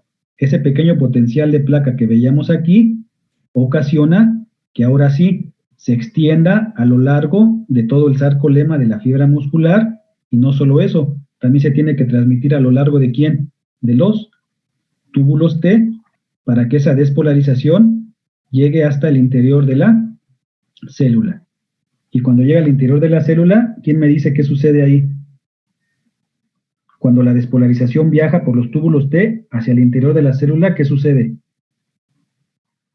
Pues se une a los receptores que están en los túbulos T, ¿no? Para después a los receptores. ¿Cuáles eran esos? ¿A quién activa? ¿A los receptores de qué? Hidropiridina y De dihidropiridina. hidropiridina. Y luego esos están unidos ¿con qué receptores? Con receptores de granodina. Granodina del retículo sarcoplásmico. Y cuando ya se activan los receptores de granodina, se abren y permiten la salida de ¿quién? De calcio. Calcio, que se va a unir ¿con quién? Con la subunidad C de la troponina. Con la troponina C. Muy bien, con la troponina C. ¿Y qué sucede después? ¿Qué hace la troponina C? Libera el sitio activo de la miosina. Hace que se gire la tropomiosina, que es el lacito, y deja descubiertos los sitios de unión, el sitio activo para que se pueda unir la actina Con la miosina. ¿En qué parte de la miosina? Con la cabeza. La cabeza. Con el segmento S1, ¿verdad? Muy bien. Y ya se lleva a cabo la contracción. Y aquí vemos, ¿verdad? Aquí vemos. Este era el potencial de placa motora, y aquí ya después se extiende, vean. Se extiende por todo el sarcolema, igual en los túbulos T, llega hasta la triada y favorece la liberación de calcio. ¿Sale?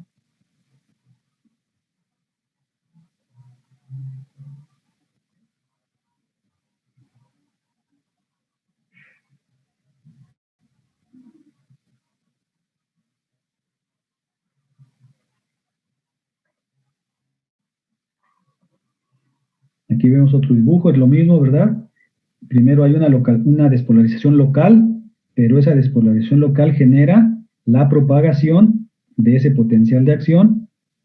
Se siguen abriendo más conductos de sodio, como vimos hace rato, se cierran los de potasio y genera una despolarización completa. Y enseguida, pues ya debe venir la repolarización, se cierran los canales de sodio, se abren los de potasio para que salga y permita la repolarización, como vimos hace rato en el potencial de acción. Aquí es lo mismo, aquí está explicada paso por paso, es lo mismo que ya dijimos. Estos dibujitos, el potencial de placa motora, el cual se extiende por todo el sarcolema, se prolonga por los túbulos T, y aquí en la triada se activa la dihidropiridina, la rianodina, se libera el calcio hacia el citosol para que se una con la troponina C, que jala a la tropomiosina, deja visibles los sitios activos para que la actina se pueda unir con la cabeza de la miosina y se forma un ¿qué? ¿Cómo dijimos que se formaba ahí con las cabezas de la miosina? ¿Un qué? ¿Puente? En los extremos de la sarcómera, ¿qué se forman cuando se unen estas dos?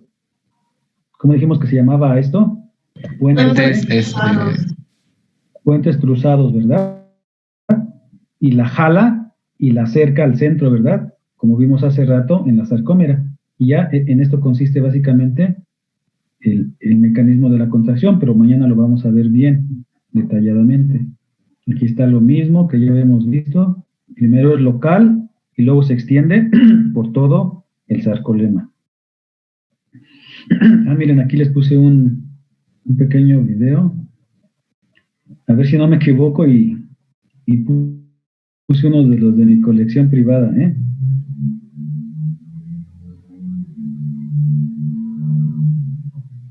Nerve impulses, also known as action potentials, travel from the brain or spinal cord to trigger the contraction of skeletal muscles.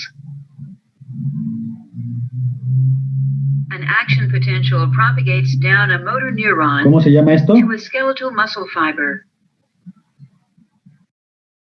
La Unidad motora. Ok,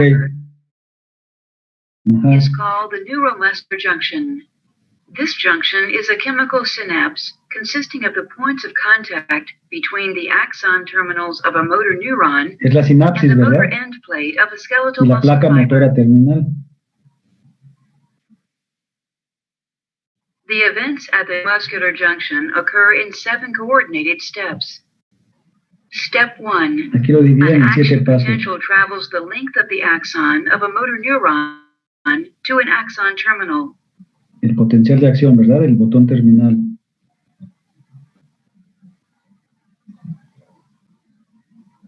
Step 2. Voltage-gated calcium channels open and calcium ions diffuse into the terminal. En los canales de calcio, el calcio entra, ¿verdad? Step 3. Calcium entry causes synaptic vesicles to Activa- release acetylcholine activa via las vesículas. exocytosis. Para que liberen la acetilcolina. Step 4. Acetylcholine diffuses across the synaptic cleft and Se une binds to con sus acetylcholine receptors, receptores, ¿verdad? En sus 2 sitios which activos. contain ligand-gated cation channels. Y activa los canales, ¿verdad? Que hay ahí. Step 5. These ligand-gated cation channels open. Step 6. Sodium ions, shown here in red, Entra el into sodio. the muscle fiber, and potassium ions, Y sale un shown poquito here de in blue, potasio, ¿verdad? exit the muscle fiber.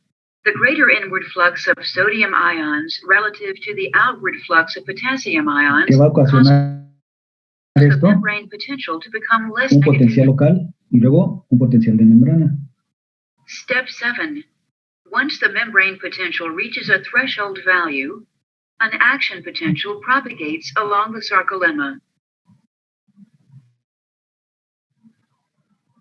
Neural transmission to a muscle fiber ceases when acetylcholine is removed from the synaptic cleft. This removal occurs in 2 ways.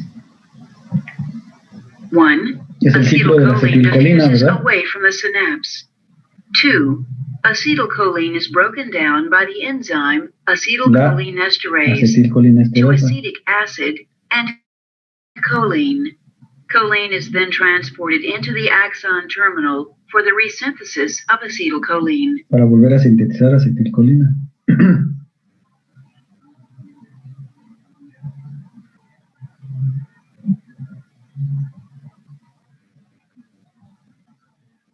Mejor les hubiera puesto nada más este videito, ¿verdad? Y ya con eso, pues ahí venía todo. ¿Tienen alguna duda hasta aquí? No, no. ¿Sí que claro? Solo es como mucha información, pero pues como que, pues sí, o sea, sí está entendible. Ajá, sí, pues ya van a ver que siempre todos los temas de fisiología, pues va a haber muchísima información. Por eso es importante que lean un poco antes, y pues aquí yo trato de explicarlo de la manera más sencilla, ¿verdad? Para que ya quede claro y no tengamos así muchos problemas. Sí, es mucha información, y eso que más son unos cuantos temas de fisiología en este módulo, ¿sale? Entonces ahorita lo recomendable sería que acabando sus clases, ¿tienen micro, verdad, después? ¿O qué tienen? Sí, más? microbiología. Micro. Ya terminando, pues lo bueno que como están en su casa, pueden comer rápidamente lo que les guisó su mamá o su abuelita, muy sabroso, comen, descansan 1 hora o 2, y ya luego pueden volver a repasar lo que vimos en la clase, para que ya no se les olvide, porque si lo dejan para el final del módulo, ya luego no se van a acordar de nada, ¿vale? Entonces tienen que volver a repasarlo al terminar la clase. Entonces ya para terminar, hay una correlación clínica, ¿verdad?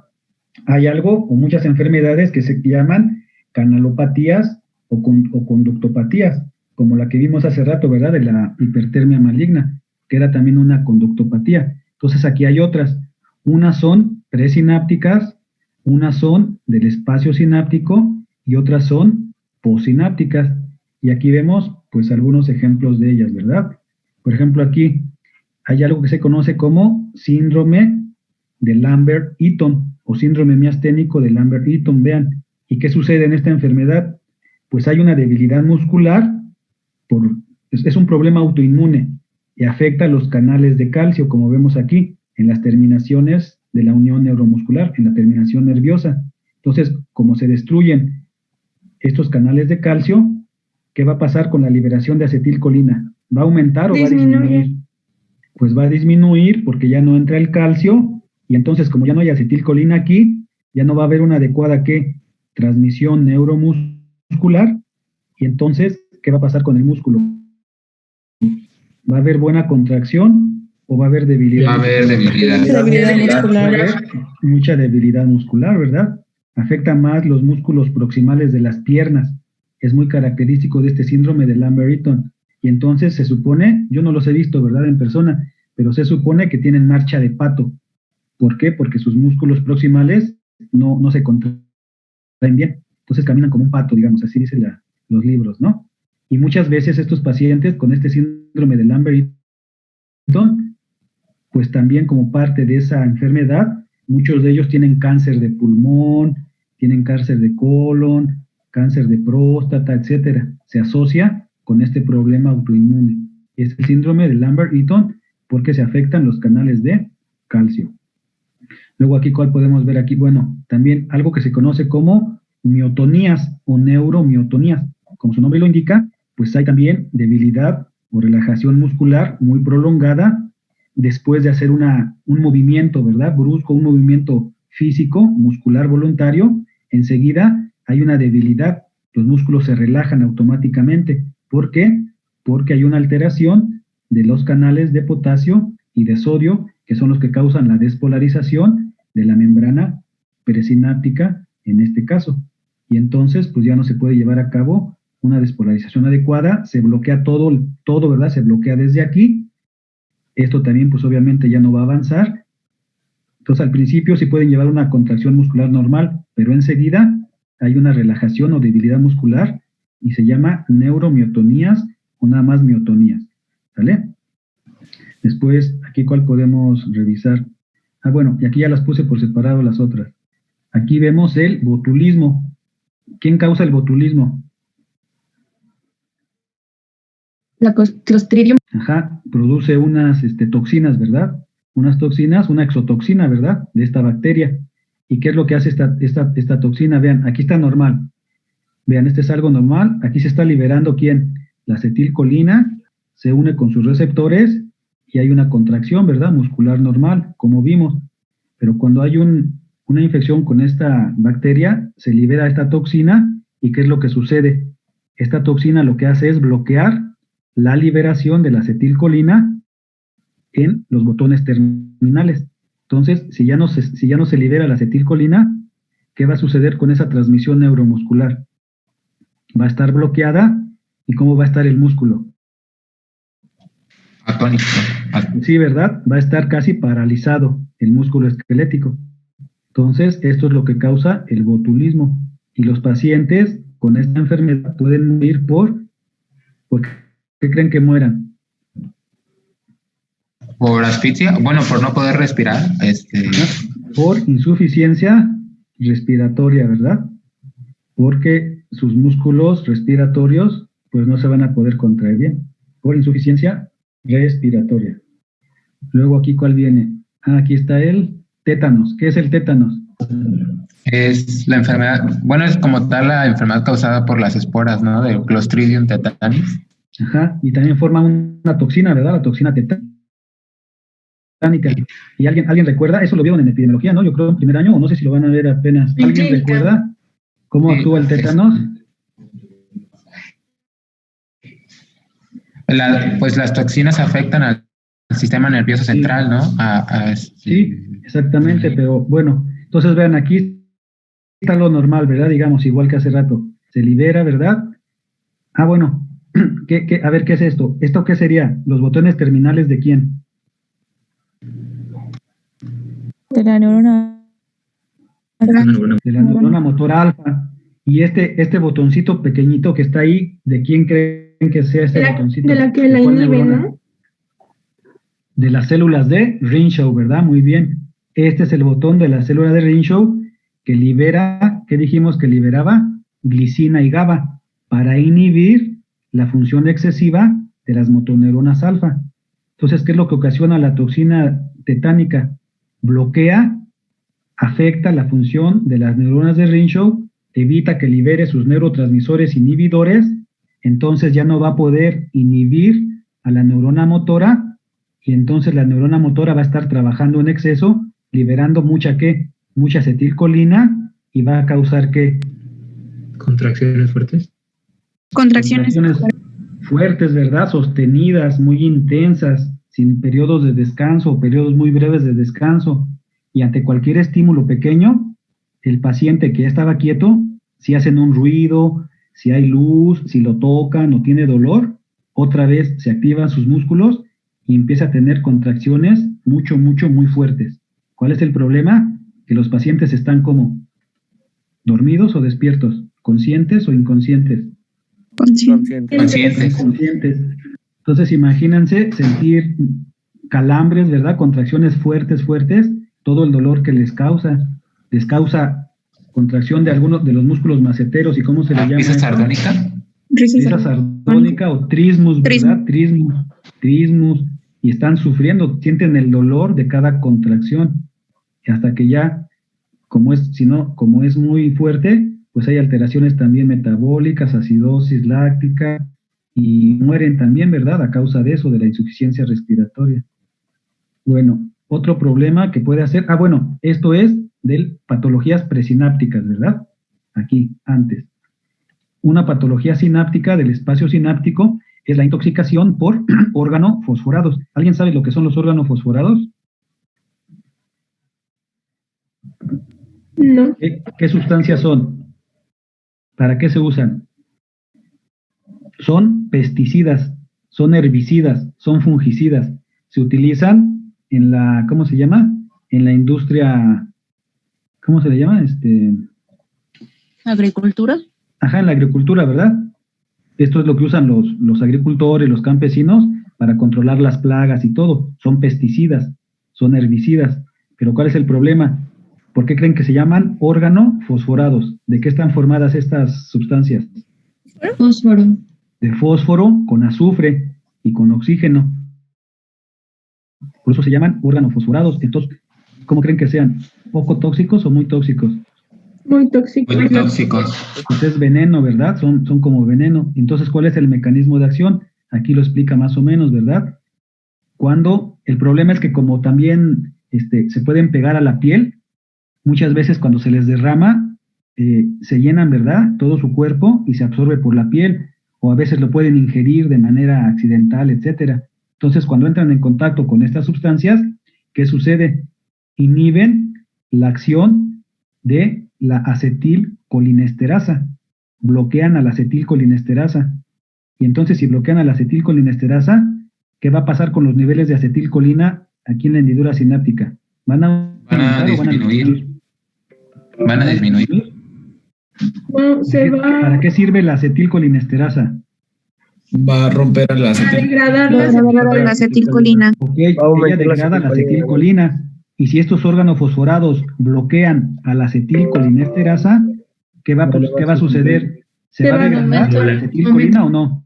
Sí, se acumula en el espacio. Ya no se va a degradar y se acumula la acetilcolina en el espacio sináptico.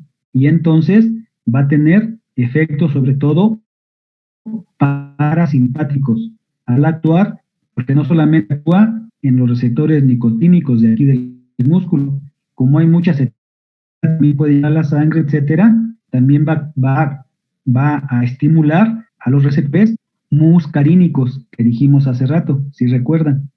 Entonces, cuando hay una intoxicación por organofosforados, va a haber manifestación de efectos muscarínicos y efectos nicotínicos.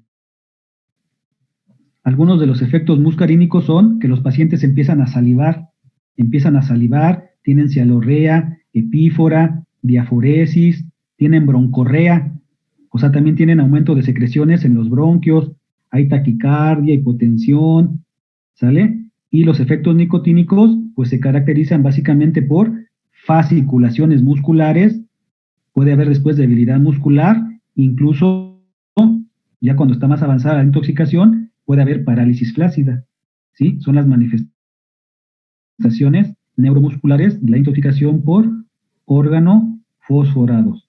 Y no solo eso, también hay complicaciones sistémicas. puede haber falla cardíaca, crisis convulsivas tónico-clónico generalizadas, arritmias, y finalmente pueden morir, ¿sale? ¿Qué medicamento creen que se les pueda dar a estos pacientes para bloquear los efectos de la acetilcolina en los receptores muscarínicos? ¿Alguien ha leído acerca de eso? ¿Qué medicamento bloquea los efectos muscarínicos de la acetilcolina? Que incluso a veces nos los ponen en gotas los oftalmólogos para que se dilate la pupila. ¿Es ¿Una gotita de qué? la nistagmina? De atropina. Ah, Atropina, ¿verdad? Entonces lean un poquito de eso. Se utiliza atropina y se utilizan otros medicamentos que se llaman oximas, obidoxima y pralidoxima, para bloquear los efectos de la quina. Y si un paciente les llegara así intoxicado y se los llevan a urgencias a ustedes ahí donde están dando su consulta y llega convulsionando porque se intoxicó, ¿qué le darían de inicio rápidamente? Que les llegó convulsionando. ¿Qué le indicarían? ¿un anticonvulsivo? Ajá, ¿como cuál? Bromuro Las de benzodiazepinas, ¿verdad? Son las de primera elección, las benzodiazepinas, y entre ellas, ¿cuál? El clonazepam. Así rapidísimo. ¿Cuál? El clonazepam. El clonazepam es normalmente por vía oral, solo hay tabletas, pastillitas, pero si está convulsionando tónico-clónico generalizadas, tendrían que canalizar una vena.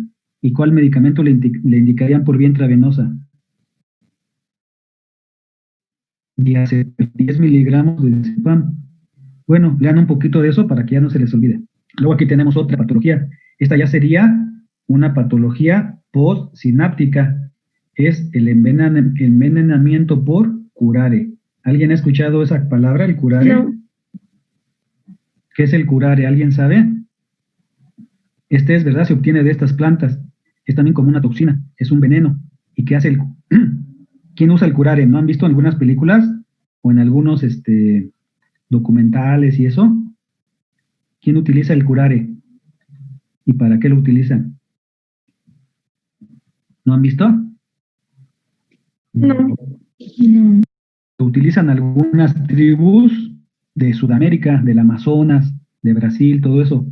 Pues yo creo que ya casi no hay muchas tribus de esas, ¿verdad? Pero lo utilizaban algunas de esas tribus, machacaban todas las hojitas y formaban un líquido, y con ese líquido impregnaban la punta de sus flechas, de sus arcos, y ya se salían a cazar, y ya con eso mataban ¿a quién? Pues a los changuitos, a los venados, a los curare. ¿Y qué les pasa a esos animalitos cuando les entraba la flecha con el curare? ¿Se paralizan? Ajá, se van paralizando, ellos los van siguiendo, primero pues los van correteando, pero al paso de los minutos o de las horas se van cansando, se fatigan, tienen parálisis muscular y ya los atrapan y se los comen. Entonces el curare, ¿qué es lo que hace?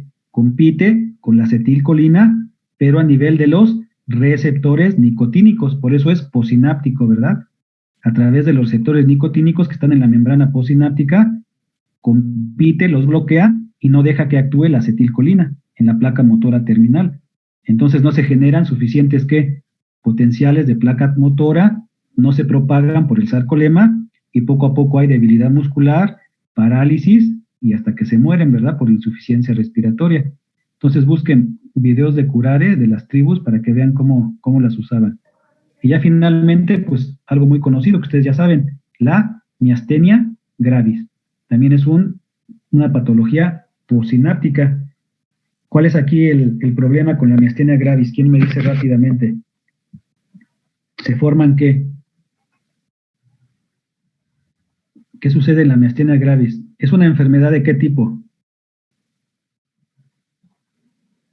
Autoinmune. Autoinmune, ¿verdad? Porque se generan autoanticuerpos ¿contra quién? Vean, aquí está. Esto ¿Contra la acetilcolina? ¿Contra quién? ¿Acetilcolina? Contra los receptores, sobre todo nicotínicos de la acetilcolina, perdón. se forman autoanticuerpos. Pueden bloquear los canales de sodio, hay otros que también activan el complemento. Hay muchos mecanismos, hay muchos tipos de miastenia, pero en general, pues bloquean a los receptores. Entonces igual, pues la acetilcolina ya no se va a poder unir a sus receptores y va a haber debilidad muscular. Y aparte también dañan la membrana, vean, esta es la membrana posináptica normal, y vean aquí cómo está dañada, ¿verdad? Está dañada, disminuye el valle sináptico y todo se afecta. Y hay debilidad muscular, sobre todo, y va siendo agresiva al paso de las horas, al paso del día. Aquí vemos, miren, se afectan primero, lo más frecuente es que tengan ptosis palpebral, vean, se afectan los músculos de la cara, los músculos de la, ¿cómo se llama?, de la expresión, primero, pero también poco a poco se afectan pues, los músculos de las extremidades, del tronco, etcétera. Tienen debilidad muscular.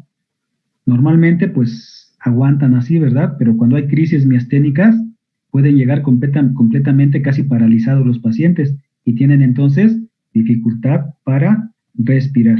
¿Qué tratamiento le darían ustedes de acuerdo al mecanismo de miastenia gravis que acabamos de mencionar, así a grosso modo? ¿Qué medicamento le darían? O sea, aunque no me digan el nombre, pero ¿qué le darían?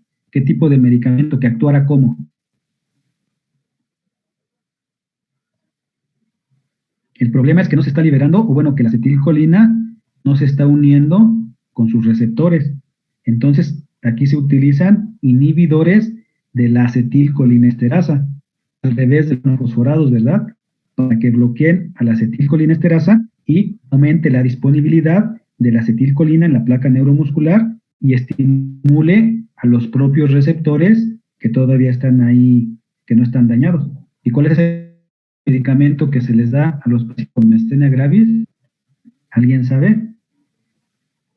¿Cuáles son los medicamentos inhibidores de la acetilcolinesterasa? Es la neostigmina, ¿verdad? Neostigmina. Entonces, un poquito de miastenia gravis. Y pues ya básicamente algo de lo más importante para relacionar lo que vimos con los aspectos clínicos, ¿verdad? Para que ya no se les olvide. Entonces, a ver, ahora sí, la unión neuromuscular, ¿quién me dice? Yo. Es esa la sinapsis entre la motoneurona alfa y la fibra muscular. Exactamente, ¿verdad? Hace rato por ahí me decían que era de la médula espinal, ¿verdad? Y todo eso. Entonces, ahora ya sabemos cómo está integrada la unión.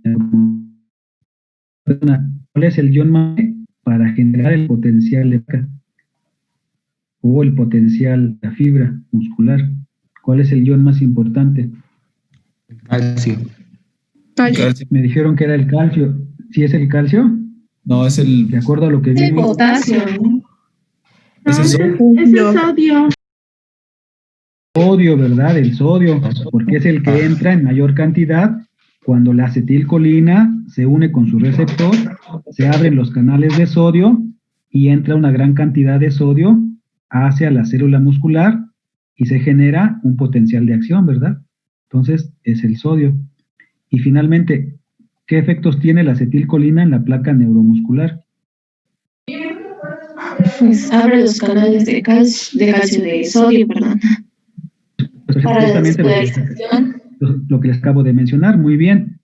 Activa los canales de sodio para que se lleve a cabo la despolarización. ¿Ok? Bueno, entonces, pues justo ya terminamos. Son las 2 de la tarde. Entonces ya mañana sería el último tema, que es la, ¿cómo se le llama? Se me fue la palabra, cuando algo funciona al mismo tiempo con otro, ¿cómo se llama? ¿Cómo dice su temario? Ya se me olvidó. El tema que nos falta, ¿cómo se le llama? Acoplamiento, ¿no? De la excitación y la contracción muscular, ¿sale? Entonces mañana vamos a ver todo esto que revisamos